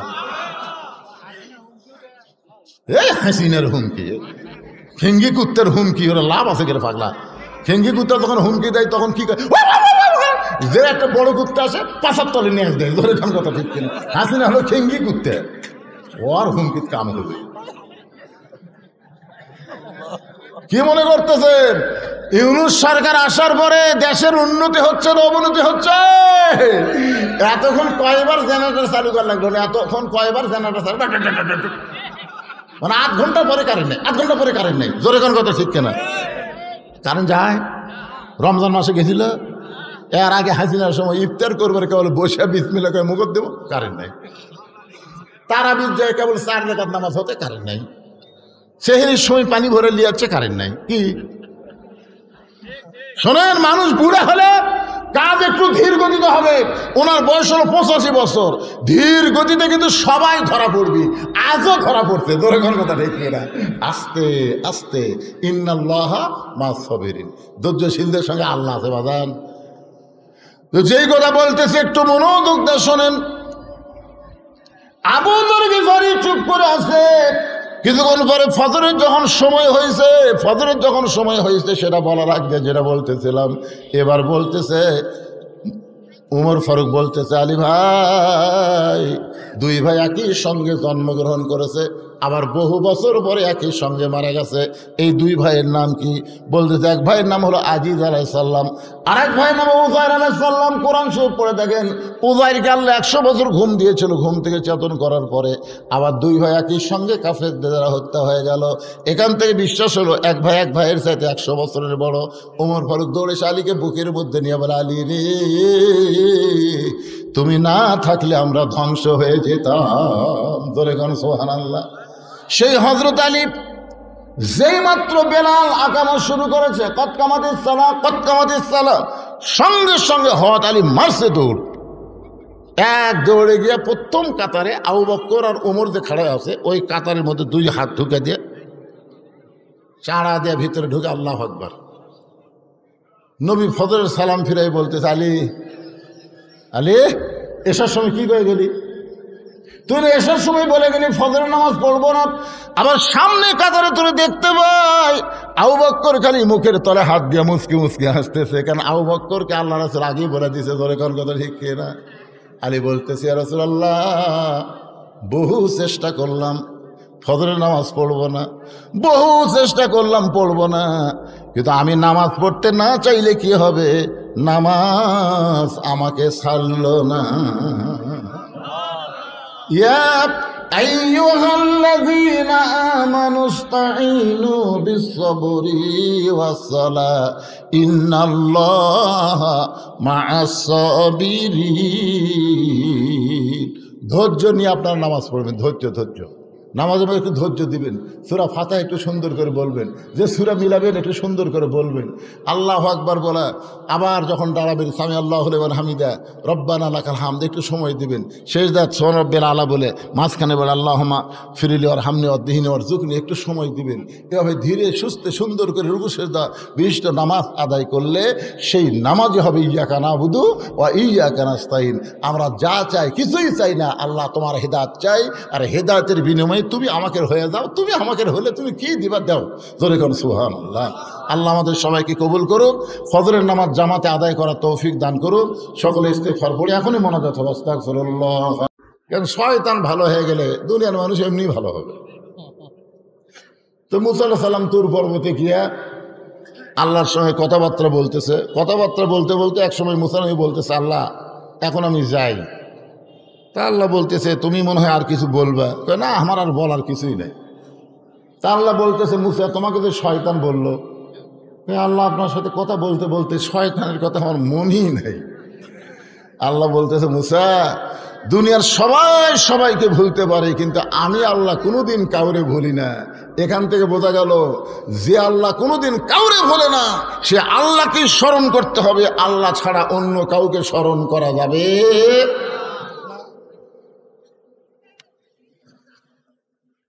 কি দিলেন এখন? এই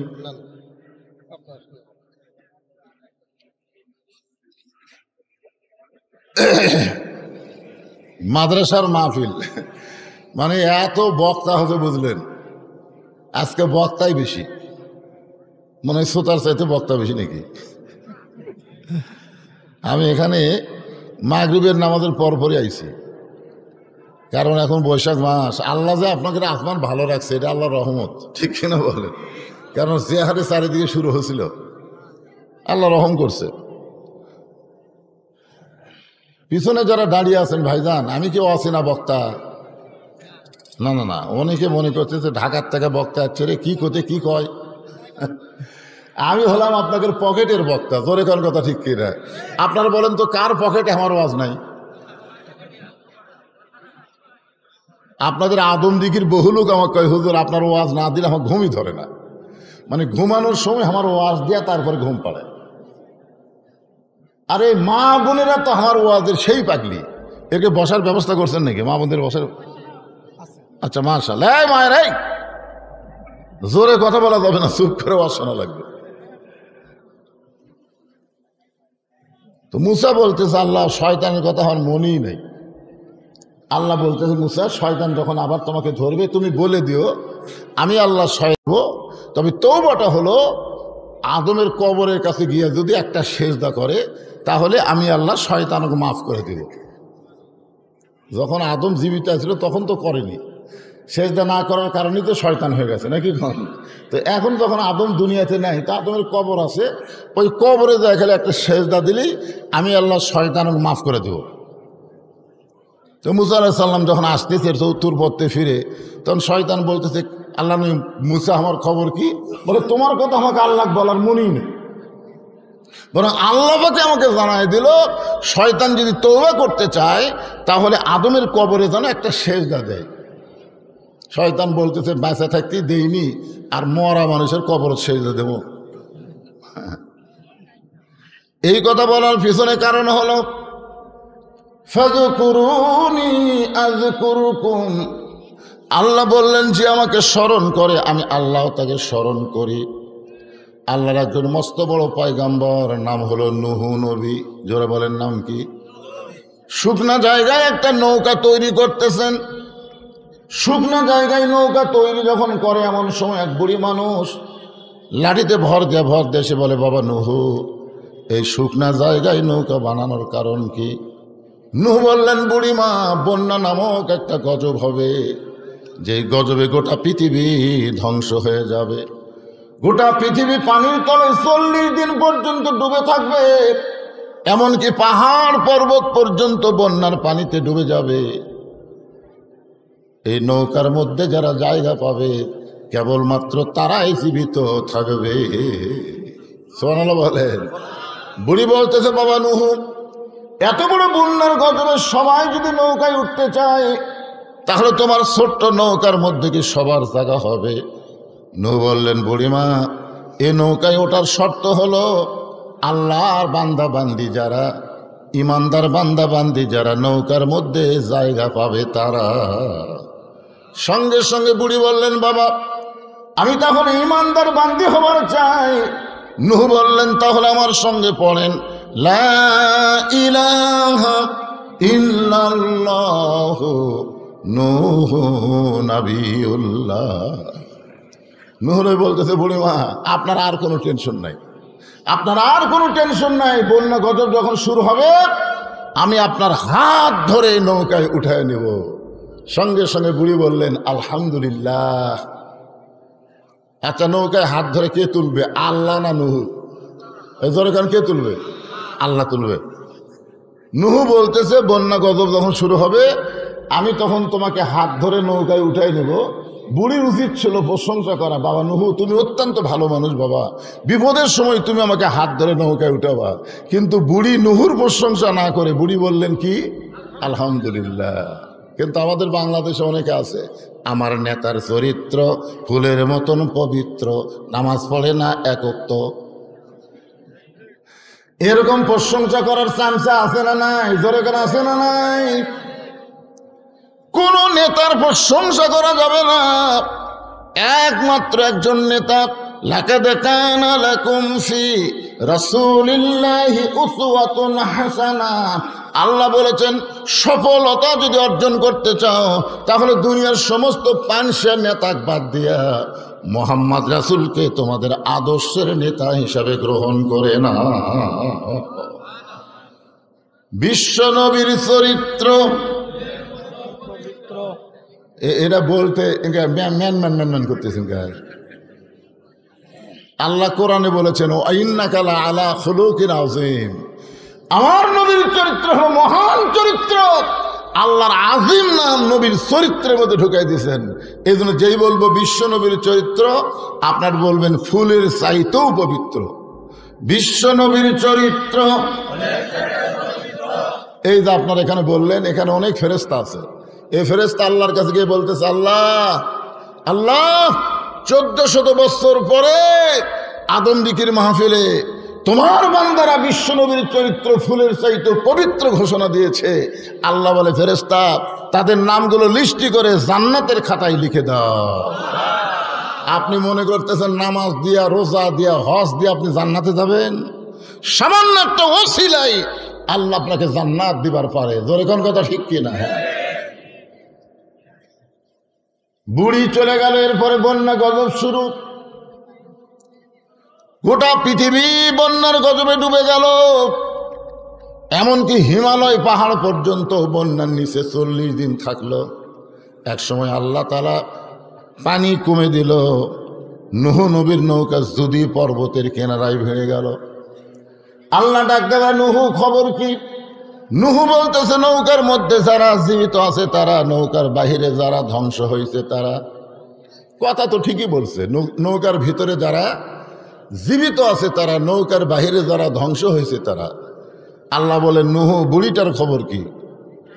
নুহ বলতেছে আল্লাহ আমার মনই নেই। চিন্তা করছেন, একটা বিপদে পড়লে একটা নবী পর্যন্ত ভুলে যায়, আর কতগুলো পাগলা কয় হুজুর আমার কোনো টেনশন নাই, আমি পীর ধরছি হুজুর, আমি পীর ধরছি। পীর ধরছো?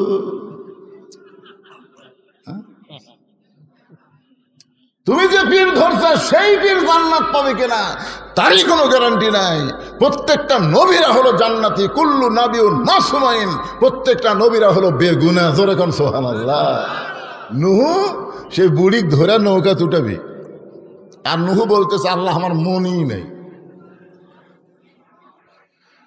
আল্লাহ বলে নুহ তাহলে বুড়িটার খবর কি? নুহ বলতেছে দুনিয়ার ধ্বংস সবাই হয়ে গেছে, তাহলে বুড়িটাও ধ্বংস। আল্লাহ বলে নুহ আজগুবি কোনো কথা বলা যাবে না, কথা বলতে গেলে তদন্ত করে কথা বলা লাগবে। আপনারা এলাকার মানুষ কি কোন আজগুবি? আজগুবি বোঝেন? আজগুবি মানে অজাতা। অজাতা মানুষ কথা কয় যে বন্ধু এত টেকাইলে কি করে রে? দেখবেন চাষটারে বসে গল্প করে, আরে এত টেকাইলে, এই টেকাইলে কি করে রে? আপনারা বলেন তো, এই কথা কিন্তু আজগুবি কথা। যদি আপনারা তদন্ত করেন, যদি আপনারা দেখেন তো এই টাকাগুলো নিয়ে বলুসিদ কি করে, তাহলে তদন্ত করতে গিয়ে তাকে দাওয়াত দিবার যান, যাই দেখবেন তাই মসজিদ, মাদ্রাসা, এতিমখানা, এমনকি সাইদি হুজুরের নামে এবার একটা অডিটোরিয়াম তৈরি করা হয়েছে। এইগুলো করতে গিয়ে পৃথিবীর কারো কাছ থেকে একটা টাকাও দান সদকা নেওয়া হয়নি। সমস্ত টাকা হলো আপনারা ওয়াজের পরে যে টাকা দেন, সেই টাকা দিয়ে আমি মসজিদ, মাদ্রাসা, এতিমখানা চালাই। তাহলে এটা তদন্ত করার দরকার আছে না নাই? জোরে কান আছে না নাই? প্রথম মাদ্রাসা শুরু করছি 12 শতক জায়গার উপর, সেই মাদ্রাসা হয়ে গেছে 235 শতক। তাহলে চিন্তা করা লাগবে, এই টাকা তো আমার বাপের না, এই টাকা আমার মায়ের মেয়ে, এই টাকা হলো জনগণের টাকা। ওয়াজের পরে আমাকে যেটা দেয় সেই টাকা দিয়ে আমি মসজিদ, মাদ্রাসা চলাই। তাহলে তদন্ত করার দরকার আছে না নাই? তো তদন্ত না করে আজগুবি চা খানার দিবা উল্টা কন এতটুকু।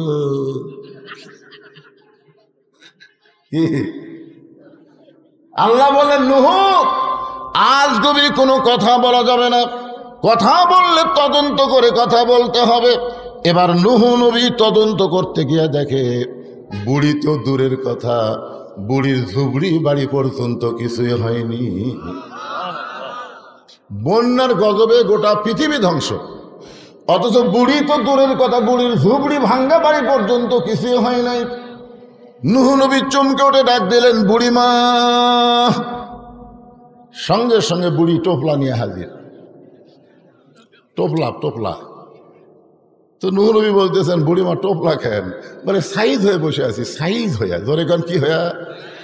আপনারা বলেন তো, নুহ নবী যেরকম বুড়িমাকে ডাক দিয়েছে, এরকম আল্লাহ কিন্তু আমাদেরকে মৃত্যুর জন্য ডাক দিবে। জোরে কান কথা ঠিক কিনা? একটা গানও আছে, আপনারা শোনেননি? ডাক দিয়েছেন, ডাক দিয়েছেন আল্লাহ আমারে, রইব না আর বেশি দিন তোদের মাজারে, চলতে পথে 2 দিন থামিলাম। চলার পথে কয়দিন? এ গান যদি আপনারা যুবকেরা গাও, এই যুবকেরা তো বহু গান গায়। এই বরবাদ সিনেমার শাকিব খানের গান গাইতে গাইতে পাগলা হয়ে গেছে।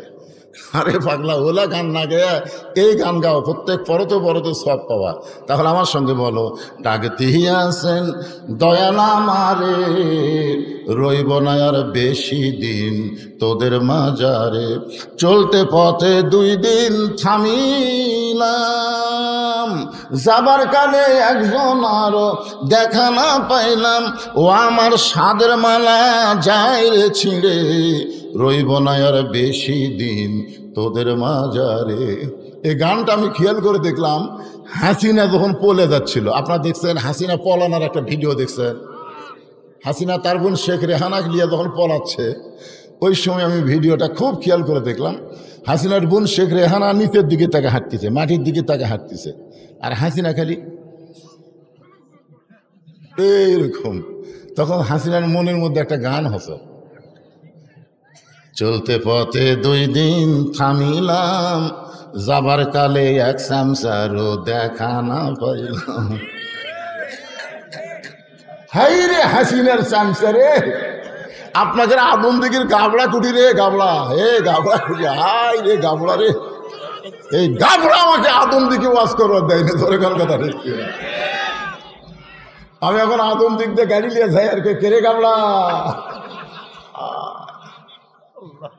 একটা চামচাও নেই। আজ দিনা খালি চারিদিকে তাকায় চোখের পানি বের করে বলে যাবার কালে এক চামচারও দেখা না পাইলাম।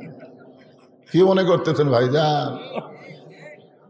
বুড়ি বলতেছে রেডি হয়ে টোপলা টাপলি গোছায় বসে আছি, তুমি যখন আমাকে ডাক দিবা বন্যা গজব থেকে বাঁচানোর জন্য নৌকায় ধরে তুলবা, আমার যেন বের হতে দেরি না হয়। আল্লাহ বলেছেন লা তামুতুন্না ইল্লা ওয়া আনতুম মুসলিমুন, মুসলমান না হয়ে তোমরা কেউ মরিও না। তাহলে কোন সময় আমাদের মৃত্যু হবে আমরা কেউ বলতে পারি না। বলবার যদি না পারি তাহলে সব সময় আমাদের সাইজ হয়ে থাকার দরকার আছে না নাই? নূহ নবী গালত হাত দেয় কান্দার বলে বুড়িমা বন্যা গজব শেষ, বন্যা গজব শেষ, গোটা পৃথিবী ধ্বংস হয়ে গেছে, অথচ আপনার বাড়িরও কিছু হয়নি, আপনারও কিছু হয়নি। বুড়িমা আপনি এমন কি আমল করেন যে আমল করার কারণে আল্লাহ আপনার বাড়ি এবং আপনাকে হেফাজত করলো? বুড়ি বলতেছে বাবা তোমার মনে নাই, তুমি যখন আমাকে বলছিলে হাত ধরে নৌকায় উঠাবা, তখন আমি জানি ইমানদার যারা ইমান গ্রহণ করেছে তাদের একটাই বিশ্বাস, দুনিয়ার সবাই সবাইকে ভুলতে পারে কিন্তু আল্লাহ কোনোদিন তাকে ভুলবে। তাহলে আমরা জিকির করবো কার?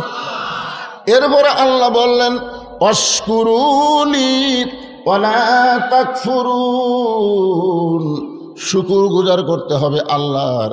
যারা আল্লাহর শুকুর গুজার করবে না, আল্লাহর শুকুর গুজার না করলে কুফরি হয়ে যাবে। ধরে কোন ঠিক কি না? এখন আপনারা বিশ্বাস করেন।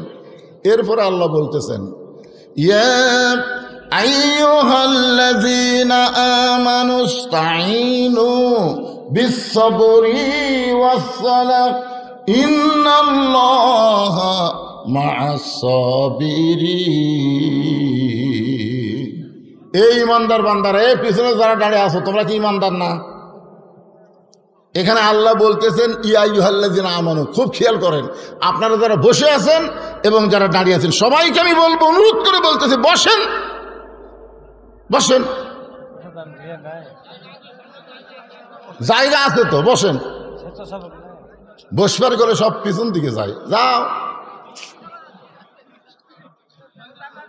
ইমানদারকে লক্ষ্য করে আল্লাহ বলতেছেন যারা আমাকে বিশ্বাস স্থাপন করেছো, আমি আল্লাহর কাছে যদি তোমরা কিছু পাবার চাও তাহলে এমনি এমনি চাইলে হবে না, দুইটা মাধ্যম লাগবে, একটা হলো ধৈর্য আর একটা হলো নামাজ। কি তাহলে আমাদের ধৈর্য কম না বেশি? কম। 15.5 বছর হাসিনা ইচ্ছা মতো আমাকে চলাছে, আমরা কিন্তু ধৈর্য ধারণ করে বলছি তোর বিচার আল্লাহ করবি রে, তোর বিচার আল্লাহ করবি রে। কর্ণে কর্ণে এটা কি কম ধৈর্য নাকি? ইন্নাল্লাহা মা'আস-সাবিরিন, ধৈর্যশীলদের সঙ্গে কে আছে? আরো ধরে বলেন।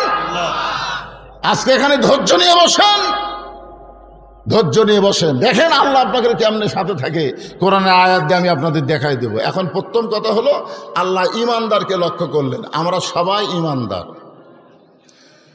সাহাবীরা জিজ্ঞাসা করলেন ইয়া রাসূলুল্লাহ মা হুয়াল ঈমান, ঈমান সম্পর্কে আমরা জানতে চাই। আল্লাহ রাসূল বললেন ইকরার বিল লিসান তাসদীক বিল জানান আমল বিল আরকান, এরই নাম হলো ঈমান।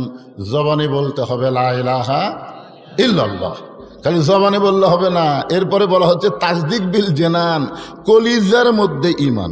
আচ্ছা, কলিজার মধ্যে যখন ঈমান থাকে তখন সেই মানুষটার চরিত্র কেমন হয়? আমি একটা দৃষ্টান্ত দিব, মনোযোগ দিয়ে শোনা লাগবে। এটা কিন্তু 1000 বছর আগেকার কথা না, 100 বছর আগেকার কথা না, এটা হাসিনার সময়ের কথা, বেশি দিন আগের কথা না। লোকটার নাম হলো মীর কাসিম আলী। লোকটার নাম কি? মীর কাসিম আলী। উকিলের নাম হলো তাজুল ইসলাম। উকিল সাহেব এসে বলতেছে স্যার আজকে রাত 12টায় আপনার ফাঁসি হবে। তাসদিক বিল জানান মানে কলিজার মধ্যে ঈমান থাকবে, সেই লোকটার চাল চরিত্র কেমন হয় একটু খেয়াল করেন। বলতেছে স্যার আজকে রাত 12টায় আপনার ফাঁসি হবে। তো মীর কাসিম আলী বলতেছে উকিল সাহেব এখন কয়টা বাজে? তো বলতেছে এখন বাজে রাত 9:30। তখন বলতেছে আলহামদুলিল্লাহ, আলহামদুলিল্লাহ এখনো 2.5 ঘন্টা আছে। আপনারা বলেন তো 2.5 ঘন্টা পর যার ফাঁসি হবে সে আলহামদুলিল্লাহ কবে? তার ঈমান তাকে বোঝা দিচ্ছে যে দুনিয়াতে আসা থাকার জন্য না, দুনিয়াতে আসলে যাওয়া লাগবেই। তাসদিক বিল জানান যখন কলিজার মধ্যে অর্জন হবে, সেই লোকটা দুনিয়ার পাগল হবে না, সেই লোকটা আল্লাহর পাগল হবে। জোরে কোন কথা ঠিক কি না? বলতেছে 2.5 ঘন্টা পর আমার ফাঁসি হবে, খামাখা 2.5 ঘন্টা চেতন থেকে লাভ কি? আমি 2 ঘন্টা ঘুম পাড়ি, 2 ঘন্টা ঘুম পাড়ি। উকিল সাহেব, যদি আমি চেতন না পাই তাহলে তুমি আমাকে চেতন করো। আপনার বলেন 2.5 ঘন্টা পর যার ফাঁসি হবে, তাই বলতেছে খামাখা বসে থাকা লাভ কি? আমি 2 ঘন্টা ঘুম পাড়ি, যদি চেতন না পাই তাহলে তুমি আমাকে ডাক দিও। উকিল খেলো ওটমোট কামলা এরকম করে ফাঁসি হবি হরি, আর ওই ঘুম পাড়বি, চেতন পাবি না, আমার ডাক দেওয়া লাগবে। উকিল মনে মনে চিন্তা করতে যে ফাঁসির চিন্তায় লোকটা পাগল হয়ে গেছে, এর সাথে গল্প করে লাভ নাই। মনের দুঃখে উকিল তাজুল ইসলাম যখন বাইরে গেছে, রাত যখন 11:30টা, এমন সময় উকিল ফাঁসির কন্ডম সেলে ঢুইকে দেখে মীর কাসিম আলী নাক ডাকা ঘুম পাড়তেছে। আর মাত্র 8 ঘন্টা, 8 ঘন্টা পরে এই লোকটার ফাঁসি হবে, আর এই লোকটা নাক ডাকা ঘুম পাড়তেছে। সঙ্গে সঙ্গে পায়ের বুড়া আঙ্গুল লড়াইছে। মীর কাসিম আলী ঘুম থেকে চেতন পায়, চমকা বলতেছে, ভাই ফাঁসির সময় কি হয়ে গেছে? উকিল বলতে, স্যার এখনো 8 ঘন্টা আছে। আলহামদুলিল্লাহ। ওযু করে 2 রাকাত নামাজ পড়ে কোরআন থেকে সূরা মুলক আর মুজাম্মিল তেলাওয়াত করে ফাঁসির কন্ডম ছেলে সবচাইতে ভালো যে পাঞ্জাবি ছিল, সেই পাঞ্জাবি পরার পরে চিরুনি দিয়ে মাথা হাসড়ায় বলতেছে, উকিল দেখো তো আপনাকে আমাকে কেমন লাগতেছে। উকিল চোখের পানি বের করে কাঁদতে, স্যার আপনি কি শ্বশুর বাড়ি যাবেন?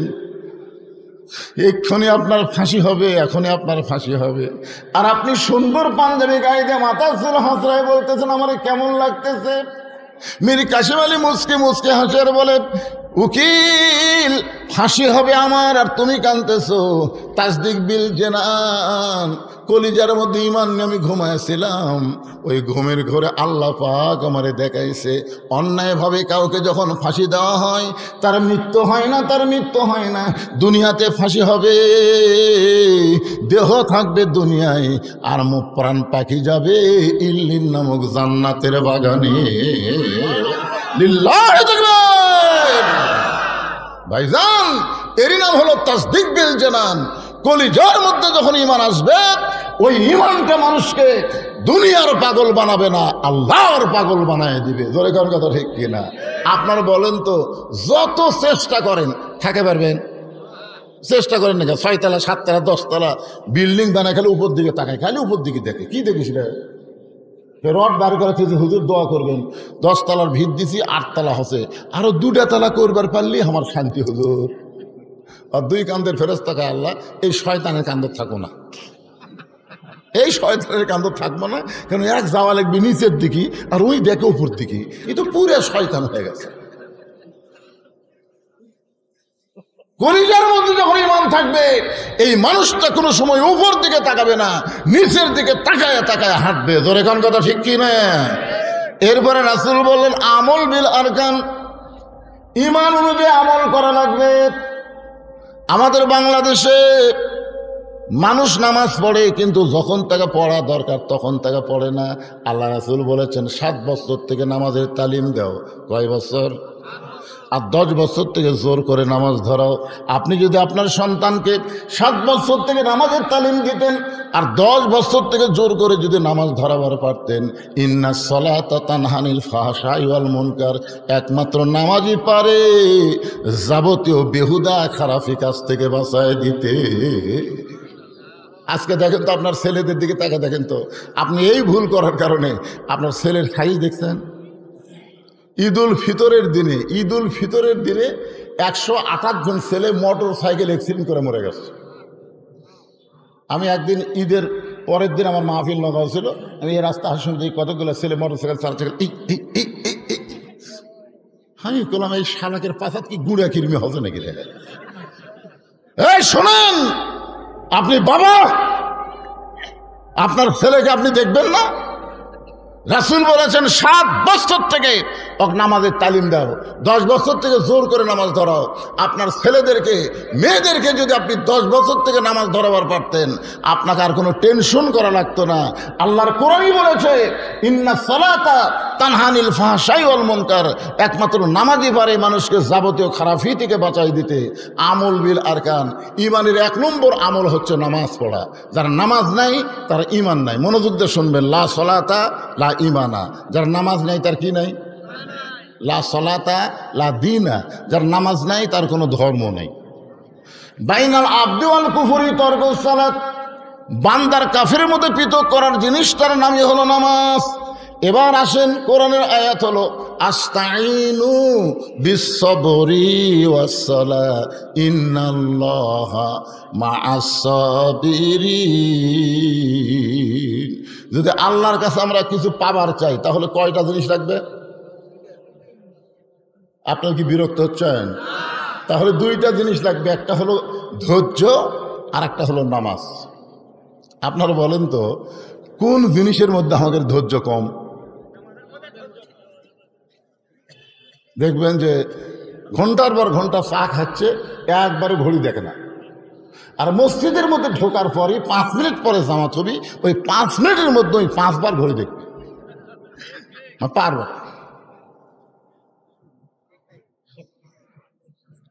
আরে কে ভাই, এখনো 3 মিনিট, আজ ঘড়ি লড়তেছে না রে, আজ ঘড়ি।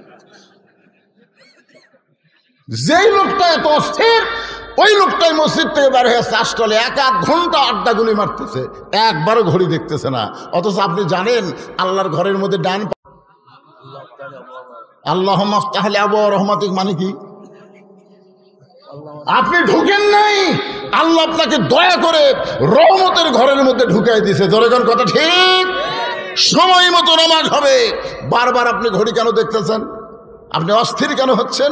আল্লাহ বলতেছেন বিসসবরি ওয়াসসালাহ, ধৈর্য আর নামাজ লাগবে যদি আমার কাছে কিছু পাবার চাও। আমরা বাংলাদেশে কি চাই সেইটা পাবার গেলে ধৈর্য আর নামাজ লাগবে। আপনারা হয়তো ভাবতেছেন হুজুর এই নামাজ আবার কি? এই নামাজ সম্পর্কে আল্লাহ বলেছেন ইন্না সলাতি ওয়া নুসুকি ওয়া মাহইয়ায়া ওয়া মামাতি লিল্লাহি রাব্বিল আলামিন। এশার নামাজ পড়ে হযরত আলী দাঁড়াইছে। আল্লাহ রাসূল বলেন আলী ইজলিস, বসো। কয় না হুজুর, আমি আপনাকে একটা কথা বলবার চাই, এই জন্যই দাঁড়াইছি। তো রাসূল বলেন আলী তুমি আবার কি বলবার চাও? বলে হুজুর, আপনি একদিন বলেছেন এই দুনিয়াতে 10 জন সাহাবীকে আল্লাহ জান্নাতের সার্টিফিকেট দিছে। কয়জন? 10 জন সাহাবীকে, সব সাহাবীরাই জান্নাতি। বলেন সব সাহাবীরা কি? রাদিয়াল্লাহু আনহুম ওয়া রাদু আন যালিকা লিমান খাশিয়া রাব্বা, যাদের পিছনে রাদিয়াল্লাহু তাআলা আছে আল্লাহ রাসূল বলেছেন তাদের সবাইকে আল্লাহ বিনা হিসাবে জান্নাত দিয়ে দিবে। কিন্তু আল্লাহর কি শান, 10 জনের নাম আল্লাহ প্রকাশ করছে। 1 নম্বর আবু বকর, খেয়াল করবেন, 1 নম্বর কে? 2 নম্বর উমর, 3 নম্বর ওসমান, 4 নম্বর আলী, 6 নম্বর আব্দুর রহমান ইবনে আউফ, 7 নম্বর হলো জুবাইর, 6 নম্বর হলো জুবাইর, 7 নম্বর হচ্ছে তালহা, 8 নম্বর সাদ ইবনে আবি ওয়াক্কাস, 9 নম্বর আবু সাইদ, আর 10 নম্বর হলো ওবাদা ইবনুল জাররাহ। এই 10 জন হলেন আশারে মুবাশশারা। কি বুঝলেন আশারে মুবাশশারা মানে কি? দুনিয়াতেই আল্লাহ তাদেরকে জান্নাতের সার্টিফিকেট দিয়েছে। জোরে গান সুবহানাল্লাহ। আলী বলছে যে হুজুর, আমি একটা গোপন কথা বলবো, সেটা হলো এই, আমি যদি আজ থেকে যদি ফজরের নামাজ না পড়ি, ফজরের নামাজ যদি আজ থেকে আমি না পড়ি, এরপরেও কি আল্লাহ আমাকে জান্নাত দিবে? সমস্ত সাহেবের খেলে ওটমোট কামড়াচ্ছে, ওটমোট। কিন্তু এত বড় সাহস একে আল্লাহ কে দিল রে? আলী বলতে যে হুজুর, চিন্তা ভাবনা করে কোন, আমার নাম যদি জান্নাতের সার্টিফিকেটের 4 নম্বরে থাকে, তার আমি যদি ফজর না পড়ি, এরপরেও কি আল্লাহ আমাকে জান্নাত দিবে?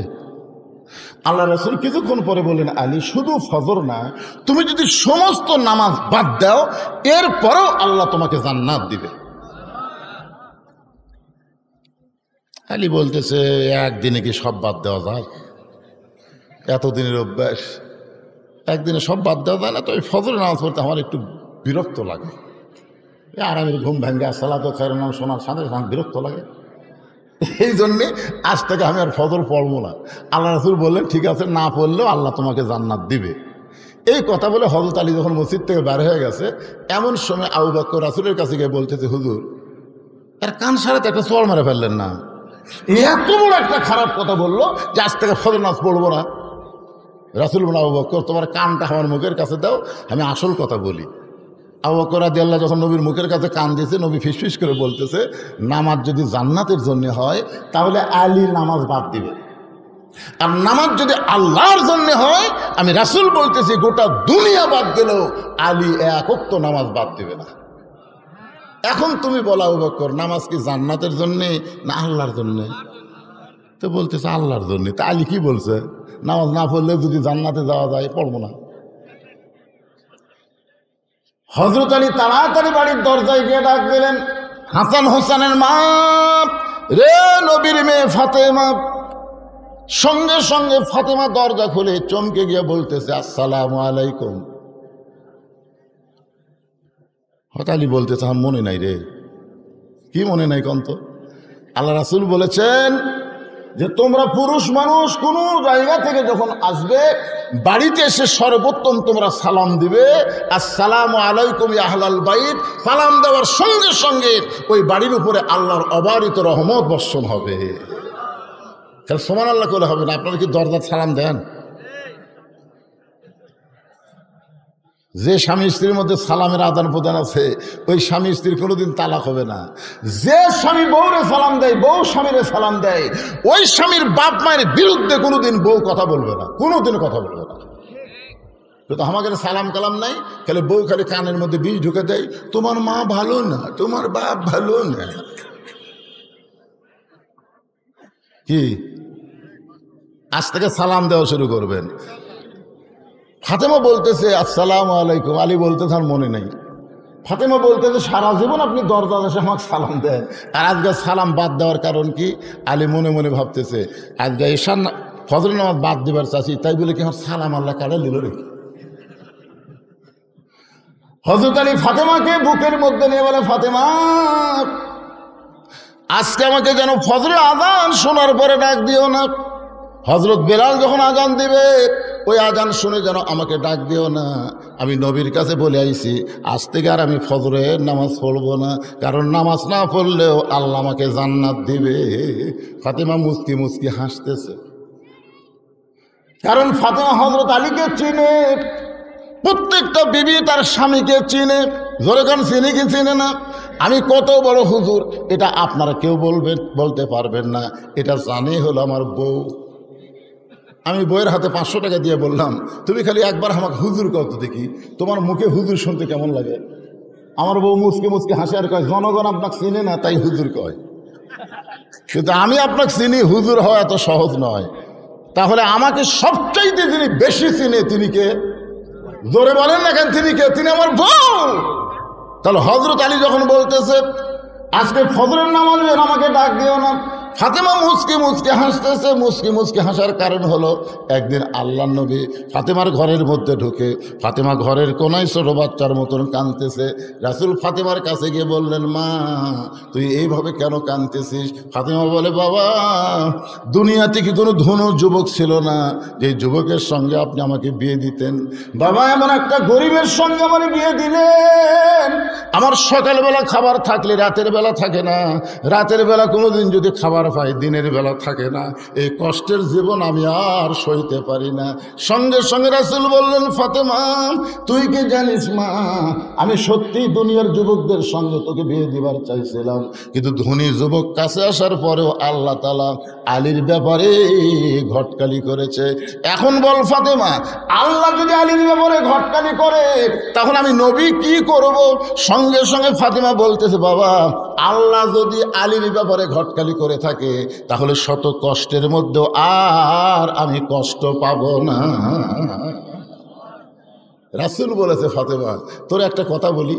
বলে কি কথা? হলো যে আল্লাহর পরে কাউকে যদি সেজদা দেওয়ার হুকুম থাকতো তাহলে প্রত্যেকটা বিবিকে বলতাম স্বামীর পায়ে সেজদা করো। ফাতেমা, আল্লাহর পরেই আলী হচ্ছে তোমার কাছে সব চাইতে দামি। দলে কান সুবহানাল্লাহ। সেদিন থেকে ফাতেমা বুঝবার পারছে তার স্বামী সাধারণ কোনো মানুষ নয়। বলে ঠিক আছে, ফজর নামাজ যখন পড়বেন না তাহলে আপনাকে আদর করে আমি ঘুমাই দেই।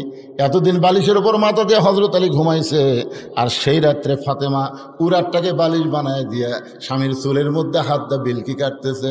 এক সময় হজরত আলী ঘুমায় গেছে। হজরত আলী যেই মাত্র ঘুমাইছে, ঘুমের মধ্যে যখন অচেতন, কিছুক্ষণ পরেই হজরত আলী ঘুম থেকে লাফ দিয়ে উঠছে।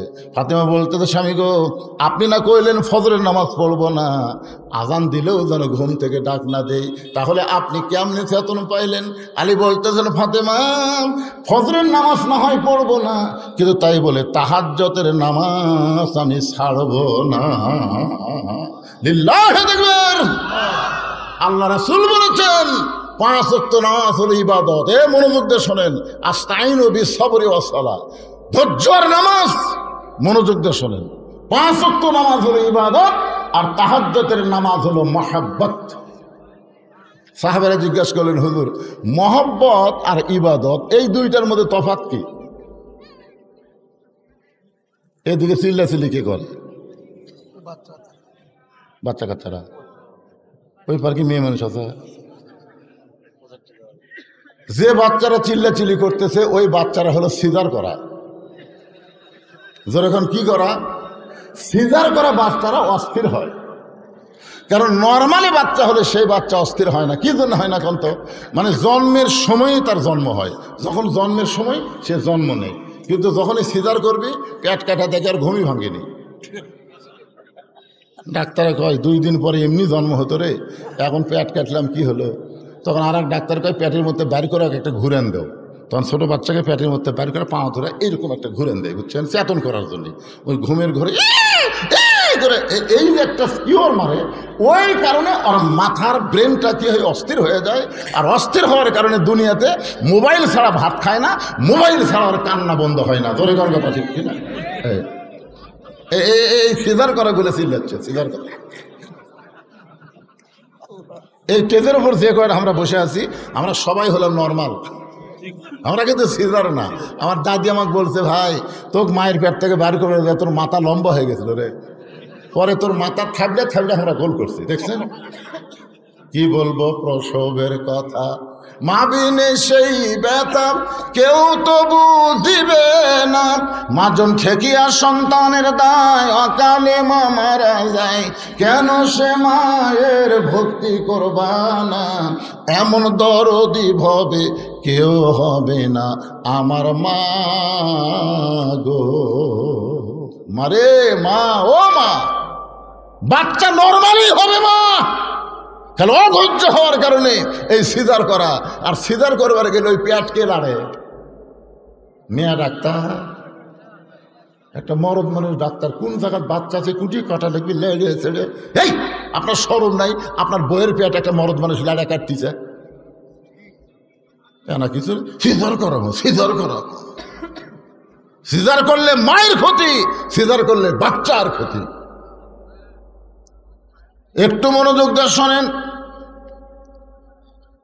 5 ওয়াক্ত নামাজ হলো ইবাদত, আর তাহাজ্জুদের নামাজ হলো মহব্বত। সাহাবারা জিজ্ঞাসা করলেন, হুজুর, ইবাদত আর মহব্বতের তফাৎ কি? রাসূল বলেন, ইবাদতের বিনিময়ে মানুষ জান্নাত চায়, আর মহব্বতের বিনিময়ে মানুষ আল্লাহ চায়। এক বান্দা আছে নামাজের শেষদায়, তাহাজ্জুদের। কোন নামাজ? আল্লাহ ডাক দেয়, বলে তুই যতই নামাজ পড় আর সেজদা কর, তোর ঠিকানা হলো জাহান্নাম। যেই বলছে তুই যতই নামাজ পড় আর সেজদা কর, তোর ঠিকানা হলো জাহান্নাম, ওই বান্দা সেজদা থেকে মাথা তুলে বলতেছে আলহামদুলিল্লাহ, আলহামদুলিল্লাহ। আল্লাহকে কেড়ে পাগলা, তোকে জাহান্নাম দিলাম, তারপরে তুই আমার শুকর আদায় করতেছিস। সেজদাকারী বলতেছে, আল্লাহ, আমি তো ইমানের কারণে জানি জান্নাতেরও মালিক তুমি, জাহান্নামেরও মালিক তুমি। তুমি জাহান্নাম বানায়, সেই জাহান্নাম যদি আমাকে দাও, আমার আপত্তি করে কোনো লাভ আছে? তুমি আমাকে জাহান্নাম দিবে, আলহামদুলিল্লাহ, তাও তো আমি বলতে পারবো আমার জায়গা আছে রে, আমি তাও বলতে পারবো আল্লাহর জাহান্নামে আমার জায়গা আছে। তুমি যদি বলতে জাহান্নামে নাই জান্নাতে নাই, তাহলে যাবো কোথায়? আল্লাহ বলে, পাগল, জাহান্নামে গেলে তুই পড়ে যাবি, তোর কষ্ট হবে।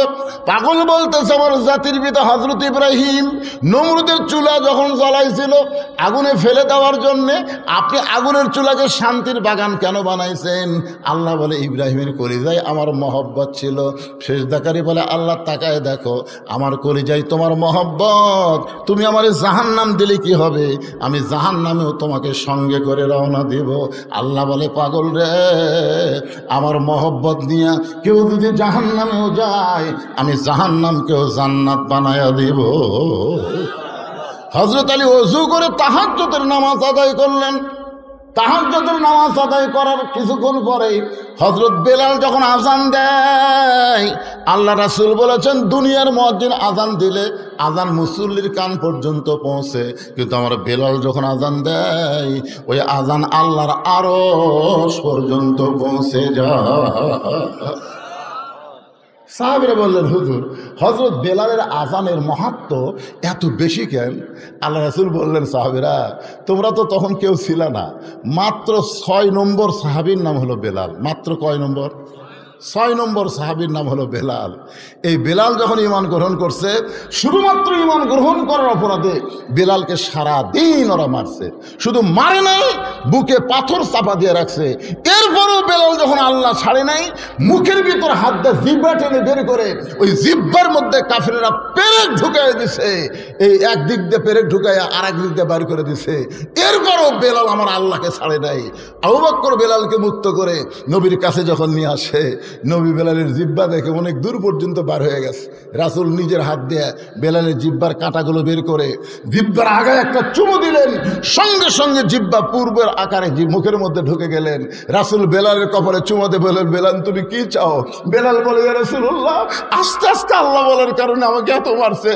একদিন সময় সুযোগ মতো আমি সে আল্লাহকে সবার কাছে পৌঁছায় দিবার চাই। রাসূল বলে, সাহাবীরা, এই জন্য বেলাল যখন আজান দেয় শুধু দুনিয়ার কোন মুসলমানের কানে না, আল্লাহর আরশ পর্যন্ত বেলালের আজান পৌঁছে যায়। জোরে কানে সুবহানাল্লাহ। সেই হযরত বেলাল যখন বলতেছে, আসসালাতু খায়রুম মিনান নাওম, সঙ্গে সঙ্গে হযরত আলী হাব্বা জাব্বা পাগড়ি পরে বাড়ির থেকে বার হচ্ছে। ফাতেমার সামনে দাঁড়ায় বলতেছে, আপনি না আমার বাবার কাছে কয়ে আইছেন ফজর নামাজ পড়বেন না? আপনি আমার কাছে আসাই বললেন যে ফজর নামাজ পড়বো না, নবীর কাছে কয়ে আইছি, তো এখন আবার এরকম সাইজ হয়ে কোথায় যাবেন? আলী বলতেছে, ফাতেমা, আমি বলেছি ফজরের নামাজ পড়বো না, তাই বলি কি নামাজ পড়া দেখা যাবে না? আমি এতদিন ভিতরে ঢুকে নামাজ পড়েছি, আজকে বাইরে থেকে দেখব কিভাবে নবীর সাহাবীরা নামাজ পড়ে, আমি একটু পড়া দেখবার চাই। ফাতেমা দেখলো স্বামীর সাথে তর্ক করে লাভ নাই, কারণ রাসূল বলেছেন আনা মাদিনাতুল ইলমে ওয়া আলী ও বাবুহা। ফাতেমা শোনো, আমি নবীর যত এলেম আছে সমস্ত এলেম একে একে হযরত আলীর ভিতরে আল্লাহ দিয়ে দিছে। জোরে করে সুবহানাল্লাহ। আমি হচ্ছে এলেমের শহর, আলী হচ্ছে তার দরওয়াজা। তখন হযরত আলী ফজরের নামাজ দেখার জন্য বাইরে ঘুরতেছে। সমস্ত সাহাবীরা মসজিদ নববীর মধ্যে ঢুকে নামাজ শুরু করে দিয়েছে। হযরত আলী বাহির থেকে দেখতে দেখতে হঠাৎ দেখতে পাই বারান্দায় আবু যর গিফারি ফজরের 2 রাকাত সুন্নত নামাজ পড়তেছে। আল্লাহর বান্দা হযরত আলীর সবচাইতে নিকটতম বন্ধুর নাম কি? হ্যাঁ, এটা খেয়াল করবেন। আবু যর গিফারি হচ্ছেন সবচাইতে আপন নিকটতম বন্ধু। যখন ফাতেমা দুনিয়া থেকে বিদায় নিল, আবু যর গিফারিকে কিন্তু কবর খোঁড়ার কথা বলেছিল। জোরে কোন কথা ঠিক কিনা? ফাতেমা একটা শর্ত দিয়েছিল যে আমি পর্দা নিশি, আমার কবর যেন দুনিয়ার কোনো খবর মানুষ না জানে, তবে আপনার একান্ত বন্ধু যদি থাকে তারে একটু বলবেন সে যেন গোপনে কবর খনন করে দেয়। আবু যর গিফারি ফাতেমার কবর খনন করে দিয়েছে। সে আবু যর গিফারি মসজিদে নববীর বারান্দায় ফজরের সুন্নত পড়তেছে। হতারি তাকায় দেখে, তাকায় দেখা মানে কি, এই 2 চোখ দিয়ে একে চোখ বন্ধ করে দেখে, ইয়ানজুরু বিনুরিল্লাহ ইত্তাকু ফিরাসাতাল মুমিনিনা ফাইন্নাহু ইয়ানজুরু বিনুরিল্লাহ। চোখ বন্ধ করে দেখে হযরত আবু যর গিফারি শুধু নামাজ পড়তেছে না, নামাজের ভিতর দিয়ে আল্লাহর সাথে নিজের কলিজার মহব্বতকে একাকার করে দিচ্ছে। যখন সেজদায় গেছে ওয়াসজুদ ওয়াক্তারিব, সেজদা হচ্ছে বান্দাকে আল্লাহর নিকটে পৌঁছায় দেয়। জোরে কোন সুবহানাল্লাহ। তো ওইটা দেখার পরে আর হযরত আলী বাইরে থাকতে পারে? দেখবার পাচ্ছে যে আমরা দেখবার পাই না। তো কানার ভাগ্যে ধন মিলে না, সামনে পড়ে আছে সোনা, কানা দেখতে পায় না, মাটি মনে করে ফাইলা দেয়, হাতে তুলে নেয় না, কানার ভাগ্যে ধন মিলে না। যৌবন বয়সে কানা এক ওয়াক্ত নামাজ পড়েনি, বুড়া বয়সে মসজিদে যায়, যখন হয় সামরা ভিড়, আল্লাহর সাথে দেয় মিল। কি সারা জীবন ঘুষের চাকরি করছে, চাকরি যখন রিটায়ার হচ্ছে তখন আল্লাহর কাছে কান দিচ্ছে আর বলতেছে, আল্লাহ আমি আর জীবনে ঘুষ খাবো না, আল্লাহ আমি আর ঘুষ খাবো না, আল্লাহ আমি আর ঘুষ খাবো। দুই কান্দের ফেরেশতাকে আল্লাহ এর কান্দ খোরা থাকে কি লাগবে? এই যতদিন ঘুষের চাকরি করছে ততদিন তওবা করেনি, এখন চাকরি গেছে আর তওবা করতেছে। যৌবন বয়সে শয়তানের কাম করে বুড়া বয়সে মসজিদে যায়, মসজিদে আর বসবার পারে না, সিয়ার যায়। কি মসজিদে নামাজ পড়লে 27 গুণ সওয়াব হবে, 27 গুণ সওয়াব হবে। কিভাবে নামাজ পড়লে? কোন মসজিদে যে আপনি নামাজ পড়লে 27 গুণ সওয়াব হবে, এই 27 গুণ সওয়াব কিভাবে হবে? জামাতে নামাজ পড়লে। জোরে কান কি করে জামাত পড়লে? এই জোরে কান কিভাবে নামাজ পড়লে? জামাতে নামাজ পড়বার গেলে পায়ের গোড়ালির সঙ্গে গোড়ালি মিল করে কাতার সোজা করে দাঁড়াতে হবে। জোরে কান কথা ঠিক কি না? হ্যাঁ, দুই চেয়ার কাতারের মধ্যে বসে গেছে, দুই চেয়ার। চেয়ার আলার পাও কোনটি? তোমার পাও কোনটি? সামনে কাতার ফাঁকা থুয়া পিছনে কাতার যদি পুরা করে সামনে কাতার মাকরু হয়ে যায়, তাহলে দুটা চেয়ার থাকা মানে কাতার ফাঁকা। তাহলে আপনাকে দায়িত্ব কি? 4 জন মানুষ ওই চেয়ারের 4টা পাও কান্দত দিয়ে অকসহ, ফেলা দেওয়ার দরকার নেই, অকসহ কান্দত 4 জন নেবেন, 4 জন 4 পাও ধরে কান্দত করে বারান্দাত নিয়ে সব থুয়ে দিবেন। যে আমরা ইয়ের কি মারবে আসিনি, আমরা 27 গুণ সওয়াব বলে বেড়াচ্ছি রে। তোর কারণে আমাকে জামাত দেখা হবি, পায়ের গোড়ালির সঙ্গে গোড়া লাগবে। পড়বার যদি চাস বারান্দাত পড়, ভিতরে লয়। কথা কন না কেন ভাইজান, কথা কন না কেন? যৌবন বয়স থেকেও ব্যক্তি যদি নামাজ পড়তো, বুড়া বয়সে আল্লাহ তাকে পেনশন দিয়ে দিত। পেনশন বুঝেন? যে লোকটা 60 বছর সরকারি চাকরি করে, বুড়া বয়সে তাকে চাকরি করা লাগে, তো বসে থেকে পেনশন খা। তো 60 বছর পর্যন্ত 5 ওয়াক্ত নামাজ জামাত আদায় করছে। এখন যদি জামাতে নামাজ পড়বে না পড়ে, অসুস্থ হওয়ার কারণে যেখানেই নামাজ পড়বে আল্লাহ পেনশনের সওয়াব তার আমলনামায় দিয়ে দিবে। জোরেকার কথা ঠিক না?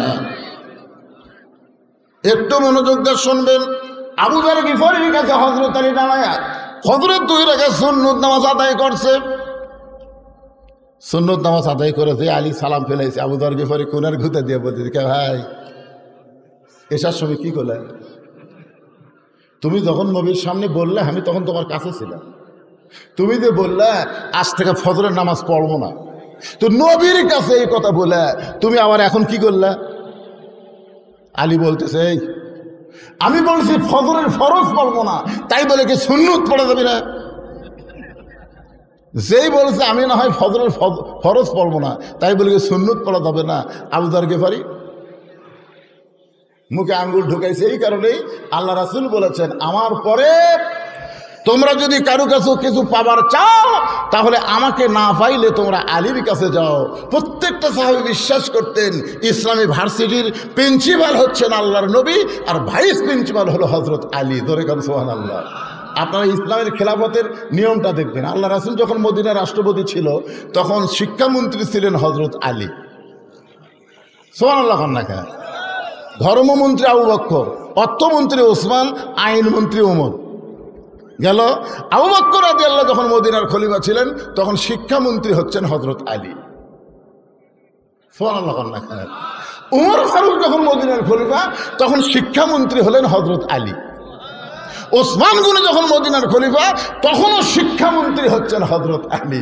মানে শিক্ষামন্ত্রী আলী থাকা অবস্থায় অন্য কাউকে দেওয়া হয়নি, কারণ সবচাইতে বেশি শিক্ষা যার মধ্যে ছিল তার নামই হচ্ছে হযরত আলী।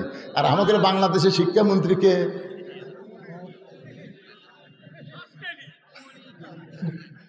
এই জন্যই তো আকডম বাগডম ঘোরাডম সাজে ঢাক ঢোলক ঝাঁঝর বাজে ব্যস্তে ব্যস্তে চললো ঢুলি ঢুলি গেল কমলা ফুলি।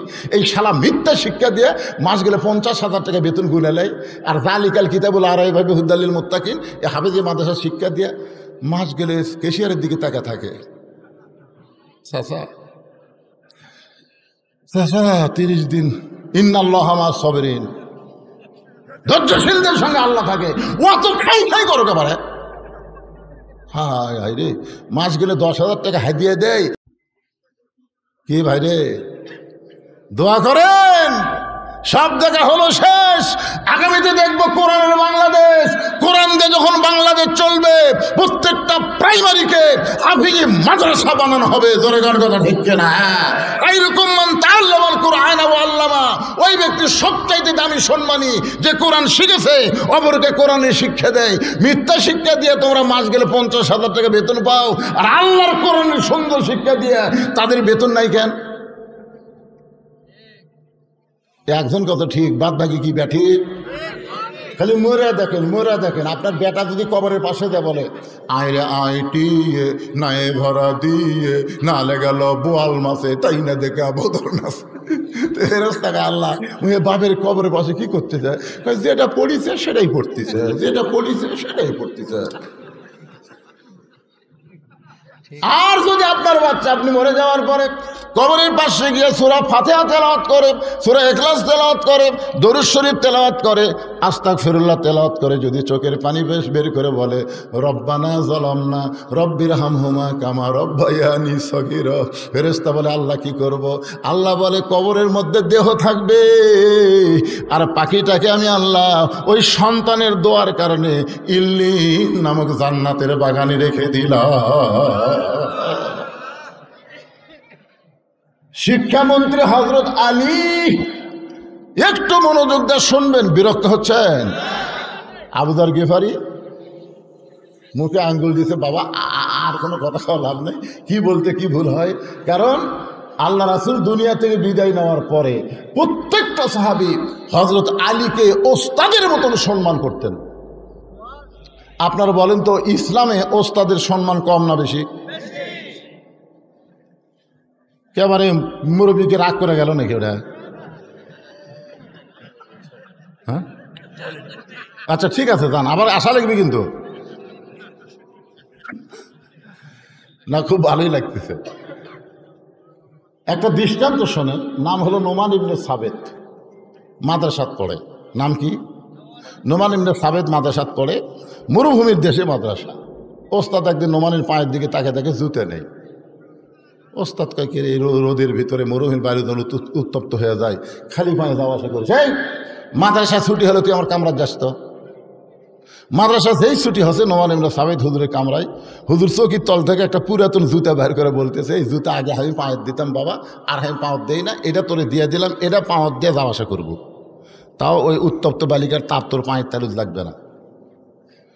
ওস্তাদ নোমান ইবনে সাবেতকে পুরাতন কাপড়ের জুতা দেওয়াতে নোমান ইবনে সাবেত জুতা দুইটা হাতের মধ্যে নিয়ে যায় আর চিন্তা করে, যেই জুতা হুজুর পায়ে দিছে সেই জুতা যদি আমি পাঁত দেই তাহলে হুজুরের সামনে বেয়াদবি হবে। ইসলামে ওস্তাদের সম্মান আছে, আছে না নাই? বাড়িতে গিয়ে জুতা দুইটা পরিষ্কার করে ওই জুতার কাপড় খুলে নোমান ইবনে সাবেত মাথার টুপি বানাইছে। পরদিন সেই টুপি মাথার দিয়ে মাথার সাথে আইছে আল্লাহর কোরআন শরীফ বুকের মধ্যে নিয়ে। ওস্তাদ খালি পায়ের দিকে তাকায়, কে রে, আমার পুরাতন জুতা দেখে তুই ফেলে দিস, আমার পুরাতন জুতা দেখে তুই ঘৃণা করে পাওয়ার দেশ নি। মনে মনে জবান খুলে বলে, নোমান মাদ্রাসা ছুটি হলে তুই আমার কামরাত যাবি। যেই মাদ্রাসা ছুটি হয়েছে নোমান ইবনে সাবেত কামরায়, ঘরের মধ্যে ঢোকার সঙ্গে সঙ্গে চামড়ার চাবুক দিয়ে পিটন শুরু। মারতে মারতে মারতে নোমানের চামড়া কাইটা রক্ত দিয়ে জামা ভিজে যায়। ওস্তাদ এক সময় বলে, বেটা রে, আমার হাতে যদি টাকা থাকতাম তোরে নতুন জুতা আমি কিনে দিতাম, কিন্তু পুরাতন জুতা দিছি বলে তুই জুতা ফাইলা দিয়া ঘৃণা করে জুতা পায়ে দিসনি, এই জন্যই তোকে এত মারতেছি, তুই যে কিছুই বলিস না। নোমান ইবনে সাবেত বলে, হুজুর আপনি শুধু আমার পায়ের দিকে তাকান, একটা বার কি আমার মাথার দিকে আপনি দেখবেন না? ওস্তাদ মাথার দিকে তাকায় দেখে নুমান ইবনে সাবিত ওই জুতার কাপড় দিয়ে টুপি বানাইছে। ওস্তাদ বুকের মধ্যে চাপটে ধরে বলে, বাবার একটা বার যদি আমারে বলতাম যে হুজুর জুতার কাপড় দিয়ে মাথার টুপি বানাইছি, তাহলে তোরে তো এত মারতাম না। নুমান ইবনে সাবিত বলে, হুজুর কয়েকদিন আগে আমি স্বপ্নে দেখলাম আল্লাহর কোরআন শিখতে গিয়া ওস্তাদের হাতে যত জায়গায় ছাত্র পিটন খাবে ওই জায়গায় জাহান্নামের আগুন কোনোদিন লাগবে না। হুজুর আমাকে আরো মারেন, আমাকে আরো মারেন। আল্লাহর কোরআন পড়তে পড়তে জাহান্নামের আগুনকে আমার বড় ভয় লাগে। আল্লাহর কোরআনের ওসিলায় আল্লাহ যেন আমাকে জান্নাত দিয়ে দেয়। ওস্তাদ বুকের মধ্যে নিয়ে বলে, নোমান রে, আমি ওস্তাদ হয়ে দোয়া করলাম আল্লাহ যেন জগৎ বিখ্যাত আলেম তোরে বানায় দেয়। ওই নোমান ইবনে সাবিত হলেন ইমামের আজম আবু হানিফা। এখন বলেন, ইসলামে মাদ্রাসায় ওস্তাদের সম্মান আছে না নাই? জোরে করে আছে না নাই? বাজান, এই কারণেই সম্মান, এই কোরআনের সঙ্গে তারা সম্পর্ক করে। আমাকে ওয়াজ শুরুর সময় বলেছে, হুজুর ওয়াজের একটা সময় আপনি একটু জনগণকে বলবেন এই মাদ্রাসার জন্য তারা যেন প্রাণ খুলে দান করে। আমি আপনাদের কাছে মাত্র 100টা কোরআন শরীফ চাই মহিলা এবং ছেলে মাদ্রাসার জন্য। 100টা কোরআন শরীফ আপনারা দান করবেন বাবা। যাদের বাপ মা কবরে গেছে, যাদের দাদা দাদি কবরে গেছে, নিজেও কবরে যাবেন। পৃথিবীর শ্রেষ্ঠ দান হলো নবীর মাদ্রাসায় একটা কোরআন, একটা কোরআন শরীফ মাত্র 500 টাকা। আপনি 500 টাকা দিবেন, আল্লাহর নবীর মাদ্রাসায় একটা কোরআন দান করার সওয়াব আল্লাহ আপনাকে দিয়া দিবে। কত টাকা কত হালে কত দিকে চলে গেছে। পৃথিবীর শ্রেষ্ঠ দান হলো একটা কোরআন। যদি আপনি বলেন হুজুর আমি 2টা কোরআন দেব, তাহলে 1000 টাকা দিবেন। বাপমার রুহের মাগফিরাতে যদি মনে করেন 4টা দিব, 2000 টাকা দিবেন। না পারলে একটা কোরআন শরীফ বাবদ মাত্র 500 টাকা। পৃথিবীর শ্রেষ্ঠ দান নবীর মাদ্রাসা একটা কোরআন বাদান। পকেটে টাকা থাকলে কিরবলতা করেন না, হতে পারে জীবনের শেষ দান হতে পারে। এই জন্য একটা কোরআন শরীফ দান করবেন। আপনাদের শ্রেষ্ঠ দান এই মাদ্রাসা একটা কোরআন। ছেলেরা কোরআন শরীফ পড়বে, আপনি কোরআন কিনে এনে দেওয়া লাগবে না, আমার হাতে 500 টাকা দিবেন। 500 টাকা দেওয়া মাত্রই আল্লাহ আপনার আমল নামে একটা কোরআন দানের সব দিয়ে দিবে। এতগুলো মানুষের মধ্যে কি একজনের মন গলতিছে না? হ্যাঁ, লগত বাজান, লগত দেওয়া লাগবে, লগত। হ্যাঁ আচ্ছা, যে কটা পারে তার লগত দেখ, আপনি নয় কালি দেন, অসুবিধা নেই। এই সাইডে একজন সিএলএ বসা দেখবি, অত দূর ঘুরে ঘুরে টেপ একটা করছে, মানে যাত্রার প্যান্ডেল দেখছেন। 100 জন আল্লাহর বান্দা, উঠবেন না। আবুদার গেফারের কাছে হয়তো আলী বসে আছে, বুঝতেছেন না? ফজর নামাজ পড়বি না, আর সুন্নত পড়তেছে, তারপরে কি হবে? এবারে আমার হাতে তো এখন একটাও এলো না, দোয়া করা লাগতেছে না। এই তো মাশাআল্লাহ, স্টেশন মাস্টার হাবিবুর রহমান কোরআন শরীফ বাবদ সর্বোত্তম 500 টাকা দান করেছে। আল্লাহ দানকে কবুল করেন। আর একজন আল্লাহর বান্দার নাম কয়নি, হানিফ আবু হানিফার নাম আওয়াজ হচ্ছিল। আল্লাহ হানিফ নামে একজন আল্লাহর বান্দা কোরআন শরীফ বাবদ 500 টাকা দান করেছে। আল্লাহ দানকে কবুল করেন। আর একজন আল্লাহর বান্দা কোরআন শরীফ বাবদ 500 টাকা দান করেছে। উঠবেন না ভাইজান, আপনারা দেখেন, দেখাও সব রে, উঠবেন কেন? এতক্ষণ ওয়াজ করলাম, একজনও লড়াচড়া করেননি। একটু দেখেন 100টা কোরআন শরীফ দেয় কিনা। আমার মা বোনদের কাছে যাবেন, দেখবেন মা এরা খালি খুশি হয়ে দান করবে। আল্লাহ তোমার একজন বান্দা কোরআন শরীফ বাবদ 500 টাকা দান করেছে, আল্লাহ দানকে কবুল করেন। আর একজন কোরআন শরীফ বাবদ এবার 400 দিল, আর 100 নাই। এই 400টা কে দিয়ে গেল রে? আচ্ছা ঠিক আছে, আপনি 200 দেন, 300 দেন, 100 দেন, এগুলো হচ্ছে দান। 400 টাকা দান আর 500 দিলেই কোরআন। একটা কোরআন শরীফ পৃথিবীর শ্রেষ্ঠ দান। জি আল্লাহ তোমার একজন বান্দা কোরআন শরীফ বাবদ পিন্টু কি দিছে 500 টাকা দান করেছে। পিন্টু কোরআন শরীফ বাবদ আল্লাহ দানকে কবুল করেন। মায়ের নামে কে এনে দিল? হ্যাঁ, রয়েল নামি, রয়েল 2টা কোরআন শরীফ বাবদ 1000 টাকা দান করেছে। আল্লাহ রয়েলের দানকে আল্লাহ আপনি কবুল করেন। আল্লাহ নেক নিয়ত নেগাসা পড়া আল্লাহুম্মা আমিন। মামুন কোরআন শরীফ বাবদ 500 টাকা। কে রে, ঢাকার মোড়ের লোকের হাতে টাকা নাই নাকি রে? ঢাকার মোড় কি নাম তোদের? ঢাকার মোড় এই যে আরেকজন আল্লাহর মামুন বান্দা কোরআন শরীফ বাবদ 500, আব্দুল বারী কোরআন বাবদ 500, আরেকজন নাম দান 500। আল্লাহ দানকে কবুল কর, আল্লাহুম্মা আমিন। বাপ্পি কোরআন শরীফ বাবদ 500 টাকা দান করছে। মেয়েদের মধ্যে কোরআন শরীফ দেয়, আপনাদের বিশ্বস্ত লোক আছে ওটি? খালি বাপের জন্য মায়ের জন্য একটা কোরআন শরীফ দান করেন মা, আল্লাহ বাপ্পার কবরকে জান্নাত বানায় দিবে। ভাইরে আপনাদের কাছে কি টাকা নাই? টাকা থাকলে দাবি আছে, পকেটের টাকাতে একটা কোরআন শরীফ দান করতেছেন না। আগামীকাল উষ্টা খায় পড়বেন, হাসপাতালে যাওয়া লাগবে, হাজার হাজার টাকা খরচ হবে, তখন কি করবেন? আর সদকা তো তারুদ্দুল বালা, দান সদকা করলে আল্লাহ বালা মুসিবত সব দূর করে দেয়। 1 মণ 2 মণ ধান দেন, যে হুজুর আমরা মাদ্রাসায় টাকা আনতে পারিনি, ধান কাটতেছি। এদের বৈশাখ মাসে দেখতেছেন না কি হারে শিল পড়তেছে, কুমিল্লায় সে হারে শিল পড়ছে, একটা শিল আদেশের করে। এদিকে ইরির ধান আপনার লাগাননি তো লেখা দেন না কেন? 2-1 মণ ধান লেখা দেন যে হুজুর আমার আবাদ হলে আমি 1 মণ ধান দেবো।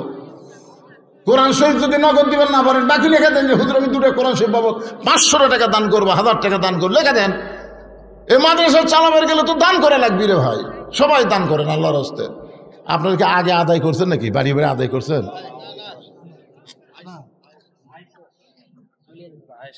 এই দেখেন মাশাআল্লাহ, মেয়েদের মধ্যে পাওয়া গেছে, তাও নাম দেখছেন আয়েশা। নবীর আদরের বিবির নাম হলো আয়েশা।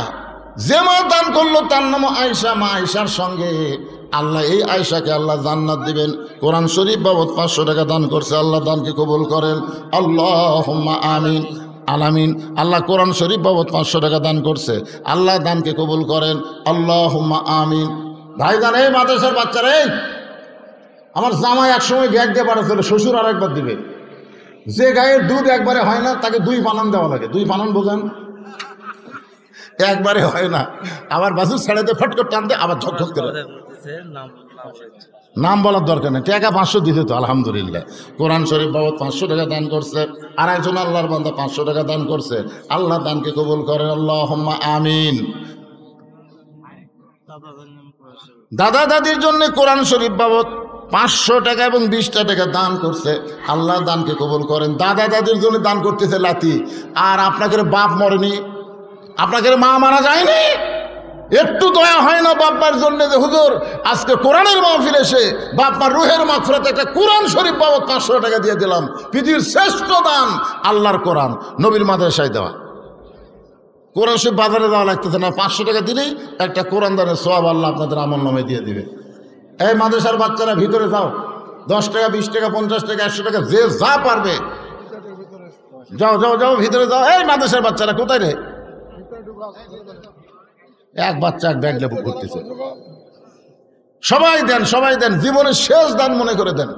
যে মনে করেন আর হয়তো আমার জীবনে দান করার সুযোগ নাই, এটাই হলো আমার শেষ দান, এই মনে করে দেন। দেন দেন, সবাই দেন বাবা, সবাই দেন। জিকির করেন লা ইলাহা ইল্লাল্লাহ, লা ইলাহা ইল্লাল্লাহ, লিল্লাহি তাকবীর। মেহেদি হাসান মায়ের জন্য 10টা কোরআন শরীফ বাবদ 5000 টাকা ধরে বলেন মারহাবা। আচ্ছা, এরকম 5000 10,000 টাকা দান করার লোক আছে?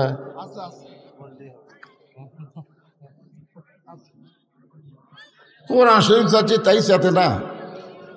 মাদ্রাসার সভাপতি, সেক্রেটারি, কেশিয়ার, সদস্যরা দান করছে সব। মাদ্রাসার কমিটি নাই, কমিটি নাই, করছে। ও কমিটি বলে নাই, পিছন থেকে একজন হচ্ছে কমিটি নেই।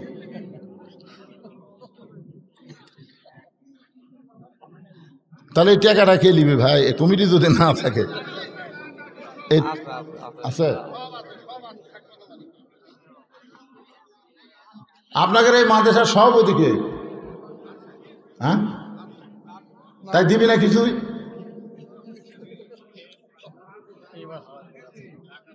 হ্যাঁ, ও ঢাকা ছুঁয়েছেন। আজকে মাহফিলের জন্য সভাপতিকে আনবার পারে না। এই আপনারা উঠে চলে যাচ্ছেন কেন?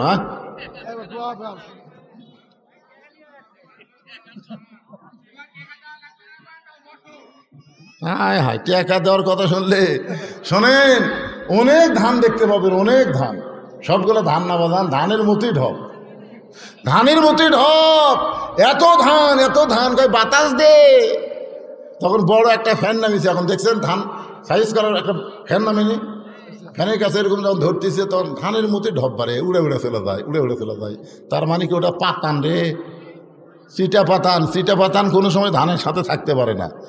যখন মাদ্রাসার কালেকশন শুরু হয় এই চিটা পাতানগুলা উড়ে যায়, উড়ে যায়। আর ওয়াজি হবে না, কিসের মাদ্রাসা টিকায় রাখতে হবে, টিকায় রাখতে হবে। কারণ মাদ্রাসা তো সরকারি টিকাবে না, আপনাকেও টিকে রাখার লাগবে, বুঝলেন না? আপনাদের মতন আল্লাহওয়ালা মানুষ আছে বলে এখনো মাদ্রাসা টিকে আছে। সবাই একটু জিকির করেন, আমি আবার আলোচনায় ফিরে আসতেছি। লা ইলাহা ইল্লাল্লাহ, লা ইলাহা ইল্লাল্লাহ, লা ইলাহা ইল্লাল্লাহ, লা ইলাহা ইল্লাল্লাহ, লা ইলাহা ইল্লাল্লাহ, লা ইলাহা ইল্লাল্লাহ, মুহাম্মাদুর রাসূলুল্লাহ সাল্লাল্লাহু আলাইহি সাল্লাম। হযরত আলী বলতে, আবু জাহল, আমি এশার নামাজ সময় নবীকে বলেছি আমি ফজরের নামাজ পড়বো না, তাই বলে কি ফজরের সুন্নত পড়া যাবে না? সঙ্গে সঙ্গে আবু জাহল মুখে আঙ্গুল দিছে যে শিক্ষিত মানুষের সঙ্গে তর্ক করা যাবে, যাবে নাকি? হযরত আলী সম্পর্কে রাসূল বলেছেন, আনা মাদিনাতুল ইলমি ওয়া আলিউ বাবুহা। তিনি কত বড় শিক্ষিত ছিলেন। ওমর ফারুক যখন মদিনার খলিফা ছিলেন তখন হযরত আলী ছিলেন শিক্ষামন্ত্রী। ওমর ফারুক একবার জেরুজালেমে গেছিলেন, আপনার ইতিহাস সবাই জানেন। রাখালকে উটের পিঠে চড়ে দিয়েছেন, আর ওমর ফারুক রশি ধরে জমিনে দাঁড়িয়ে আছে। জেরুজালেমের খ্রিস্টানরা মনে করলো যে জেরুজালেম নিয়ে এখনো ফিলিস্তিনের উপরে কিন্তু নানা রকম নির্যাতন হচ্ছে। জোরেখার কথা ঠিক কিনা ভাই রে? জেরুজালেমের খ্রিস্টানরা মনে করলো উটের পিঠে যিনি বসে তিনি হলেন খলিফা, আর রশি ধরে যিনি জমিনে দাঁড়িয়ে আছেন তিনি হলেন রাখাল। এই জন্য জেরুজালেমের লোকেরা আভ্যর্থনা করার জন্য একটা চকিয়া এনে উটের গায়ের সঙ্গে লাগাই দিয়া একজন হামাগুড়ি দিয়ে বললেন, আমির আল মুমিনিন, মুসলমানদের আমির, আপনার উটের পিঠ থেকে যদি নামতে কষ্ট হয় চকিয়ার উপরে পা দেয়া, তারপরে পিঠের উপরে পা দিয়ে আস্তে করে নামেন। রাখাল ছোট বাচ্চার মতন কান্না শুরু করেছে। জেরুজালেমের খ্রিস্টানরা বলে, কান্দেন কেন? বলে, কান্দার কারণ হলো তোমরা হযরত ওমরকে চিনো না, আমাকে ওমর মনে করে তোমরা সম্মান দাও, কিন্তু নিচে দড়ি ধরে যিনি দাঁড়িয়ে আছে তিনি হলেন হযরত ওমর। খ্রিস্টানরা বলে, এটা কেমনে হয়, এটা কেমনে হয়? রাখাল উটের পিঠে আর অর্ধ পৃথিবীর খলিফা জমিনে রশি ধরে দাঁড়ায়া। রাখাল বলতেছে, আল্লাহর কোরআন অনুযায়ী যখন রাষ্ট্র চলবে তখন মানুষ এমন অধিকার পাবে সবাই সমান হয়ে যাবে। সঙ্গে সঙ্গে জেরুজালেমের খ্রিস্টানরা বলে যে ইসলাম এমন সমতা দেয়, এমন সমমান দেয়, আমরা আর খ্রিস্টান থাকবো না, আমরা সবাই মুসলমান হয়ে যাব। ওমর ফারুকের হাতে সমস্ত খ্রিস্টান যখন মুসলমান হয়ে গেল, ওই খ্রিস্টানদের মধ্যে একজন বেঁকা ছিল, বেঁকা। ওই বেঁকা খ্রিস্টান পাদ্রীর কাছে গিয়ে বলতেছে, আপনি তো দরবার গরম করতেছেন, আপনি ঘরের মধ্যে জিকির মারতেছেন, কিন্তু মদিনার ওমর এসে সব খ্রিস্টানকে মুসলমান বানায় গেছে। পাদ্রী দৌড়ে এসে ওমরকে বললেন, ওমর আমিও মুসলমান হবার চাই। ওমর ফারুক বললেন, আপনি খ্রিস্টান ধর্মযাজক, আপনি মুসলমান হলে তো আলহামদুলিল্লাহ। বলে, আমি মুসলমান হওয়ার আগে তোমাকে 4টা প্রশ্ন করব, উত্তর দিবার পারলে মুসলমান, না হলে মুসলমান হব না। ওমর ফারুক বলে, পাদ্রী কি 4টা প্রশ্ন করবা?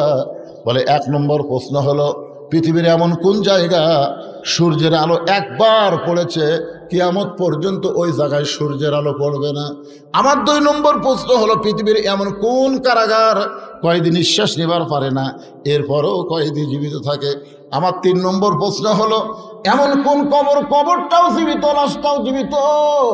আমার 4 নম্বর প্রশ্ন হলো পৃথিবীর এমন কোন 2 ভাই একই সঙ্গে জন্মগ্রহণ করেছে, আবার বহু বছর পরে একই সঙ্গে 2 ভাই মৃত্যুবরণ করেছে, কিন্তু এক ভাইয়ের চাইতে এক ভাই 100 বছরের বড়। এই 2টা ভাইয়ের নাম বলা লাগবে। ওমর ফারুক বলে, পাদ্রী রে, এমন প্রশ্ন আমি জীবনে শুনি নাই, তাহলে উত্তর কেমনে দিব? পাদ্রী বলতেছে, তাহলে আমি মুসলমান হতে পারলাম না। ওমর ফারুক যখন জেরুজালেম থেকে মদিনাত আসলেন, শিক্ষামন্ত্রী আলীর সঙ্গে তার দেখা হয়ে গেল। আলী বলতেছে, আমির আল মুমিনিন, জেরুজালেমের খবর কি? বলে, খবর খুবই ভালো, শত শত খ্রিস্টান মুসলমান হয়ে গেল, কিন্তু একটা পাদ্রী মুসলমান হতে পারলো না। বলে, পাদ্রী কেন মুসলমান হইল না? বলে, আমাকে 4টা প্রশ্ন করেছে। উত্তর দিবার পারলে মুসলমান হতো, কিন্তু আমি উত্তর দিবার পারি নাই। আলী বলতেছেন কি প্রশ্ন করেছে? বলে 1 নম্বর প্রশ্ন হলো পৃথিবীর এমন কোন জায়গা সূর্যের আলো একবার পড়েছে কিয়ামত পর্যন্ত পড়বে না, ওই জায়গার নাম কি? আলী মুস্কি মুস্কি হাসে আর বলে আপনি কেন বলতে পারলেন না? মুসা আলাইহিস সালাম যখন সাগর পাড়ি দিচ্ছিল, এমন সময় সাগর রাস্তা হয়ে গেল, ওই সময় সূর্যের আলো সাগরের তলায় গিয়ে পড়ল।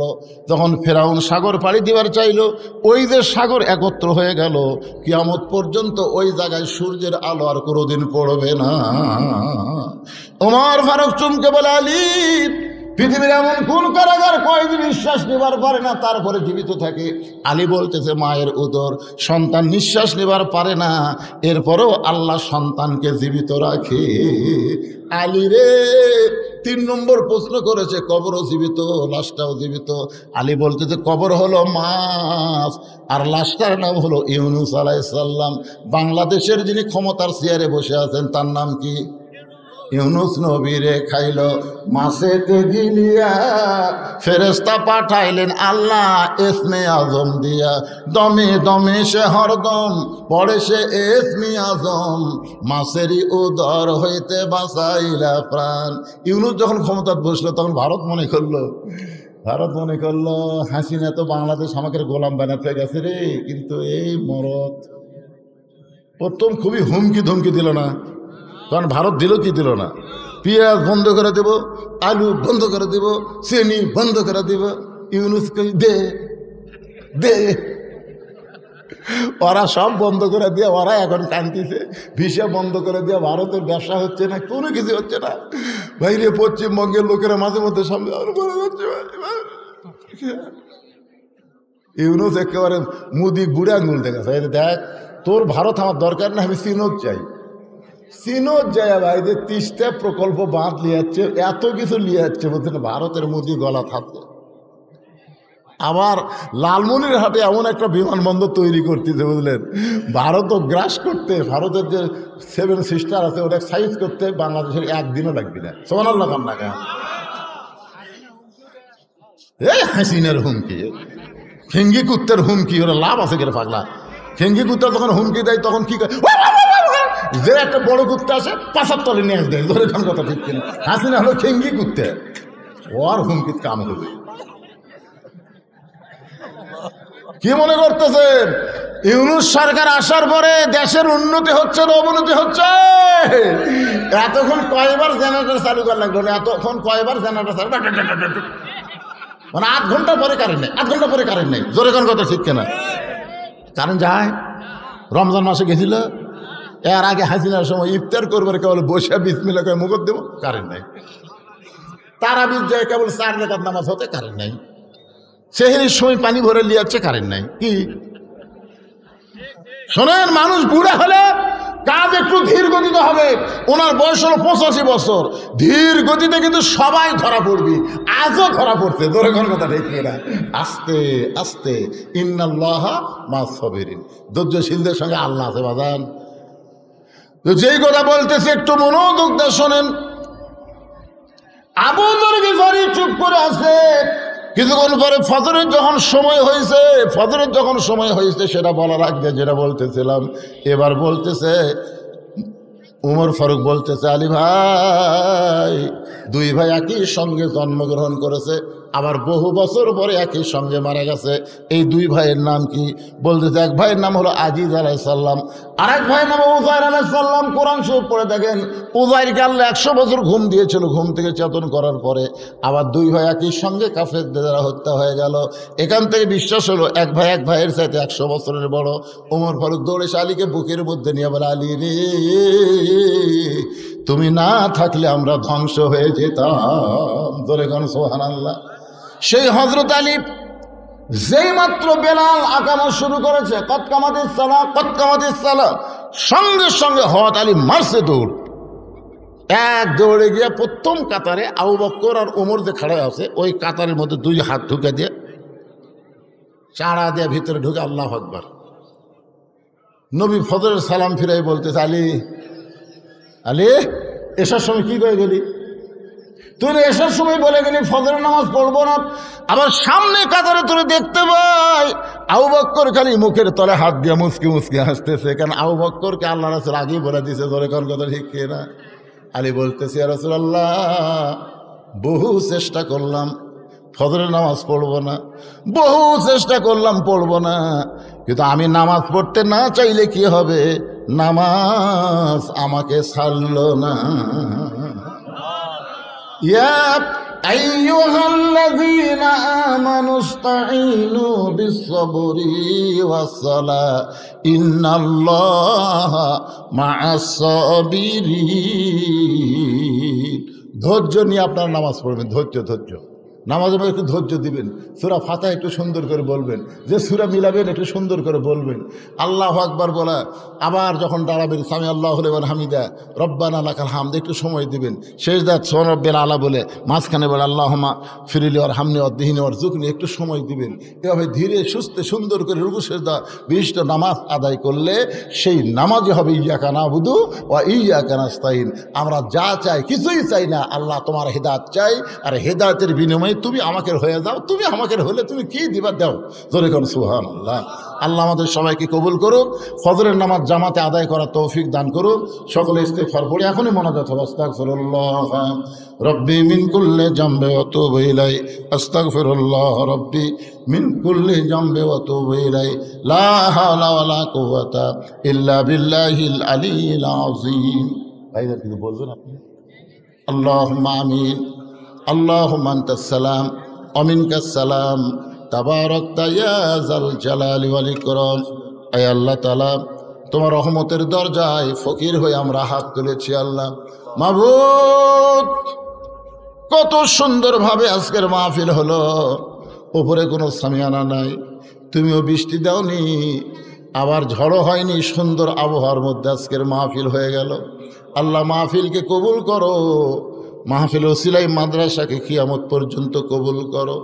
আজকের আলোচনার মধ্যে যদি কোনো ত্রুটি ভুল হয় মাফ করে দাও, জাহাদিয়া মঞ্জুর করো। সোনার মদিনায় নবী পাকের রওজা মুবারকে আল্লাহ কবুল করে নিও। तमाम আম্বিয়ায়ে কেরাম, আসহাবে কেরাম, তাবিনী কেরাম, তাবিনী কেরাম, तमाम পৃথিবীর মাটির নিচে যত মুমিন মুমিনাত শুয়ে আছে আল্লাহ সকল আর ওয়াফরে হাদিয়া কবুল করো। আমরা যারা হাত তুলেছি, আমাদের জনম দুঃখিনী মা, আমাদের বাবা যাদের কবরে চলে গেছে, আল্লাহ মেহেরবানি করে বাপ মার কবরকে জান্নাতের টুকরা বানিয়ে দাও। আমাদের দাদা দাদি, নানা নানি, আত্মীয় স্বজন, শ্বশুর শাশুড়ি যাদের কবরে গেছে, কবরবাসীদের মাফ করে দাও। হে আল্লাহ, এই মাদ্রাসাকে মহব্বত করে নগদে বাকিতে আজকে যারা দান করেছে, আল্লাহ সব দানগুলোকে জান্নাতের বিনিময় হিসাবে কবুল করে নাও। আজকের মাহফিলের সম্মানিত সভাপতিকে আল্লাহ তুমি কবুল করো, সহসভাপতিকে কবুল করো, প্রধান অতিথি, বিশেষ অতিথির আল্লাহ তুমি কবুল করো। মাবুদ, এই মাদ্রাসা কমিটির সভাপতি, সেক্রেটারি, কেশিয়ার সদস্য যারা, আল্লাহ সকলকেই তুমি মাফ করে দাও। আল্লাহ মহিলা মাদ্রাসা, ছেলে মাদ্রাসা, দুই মাদ্রাসাকে আল্লাহ তুমি কবুল করে নাও। অত্র এলাকার সমস্ত মানুষকে মাদ্রাসার হিতাকাঙ্ক্ষী হিসেবে কবুল করো। ফিলিস্তিনের মুসলমানকে হেফাজত করো, গাজার মুসলমানকে হেফাজত করো। পৃথিবীর মানচিত্র থেকে ইসরায়েল ইহুদিকে আল্লাহ তুমি ধ্বংস করে দাও। আল্লাহ ভারতের মুসলমানকে হেফাজত করো। ভারতের মসজিদ মাদ্রাসা ওরা ভাঙতেছে, আল্লাহ ওদেরকে তুমি ধ্বংস করে দাও। আল্লাহ মেহেরবানি করে আমার বাংলাদেশের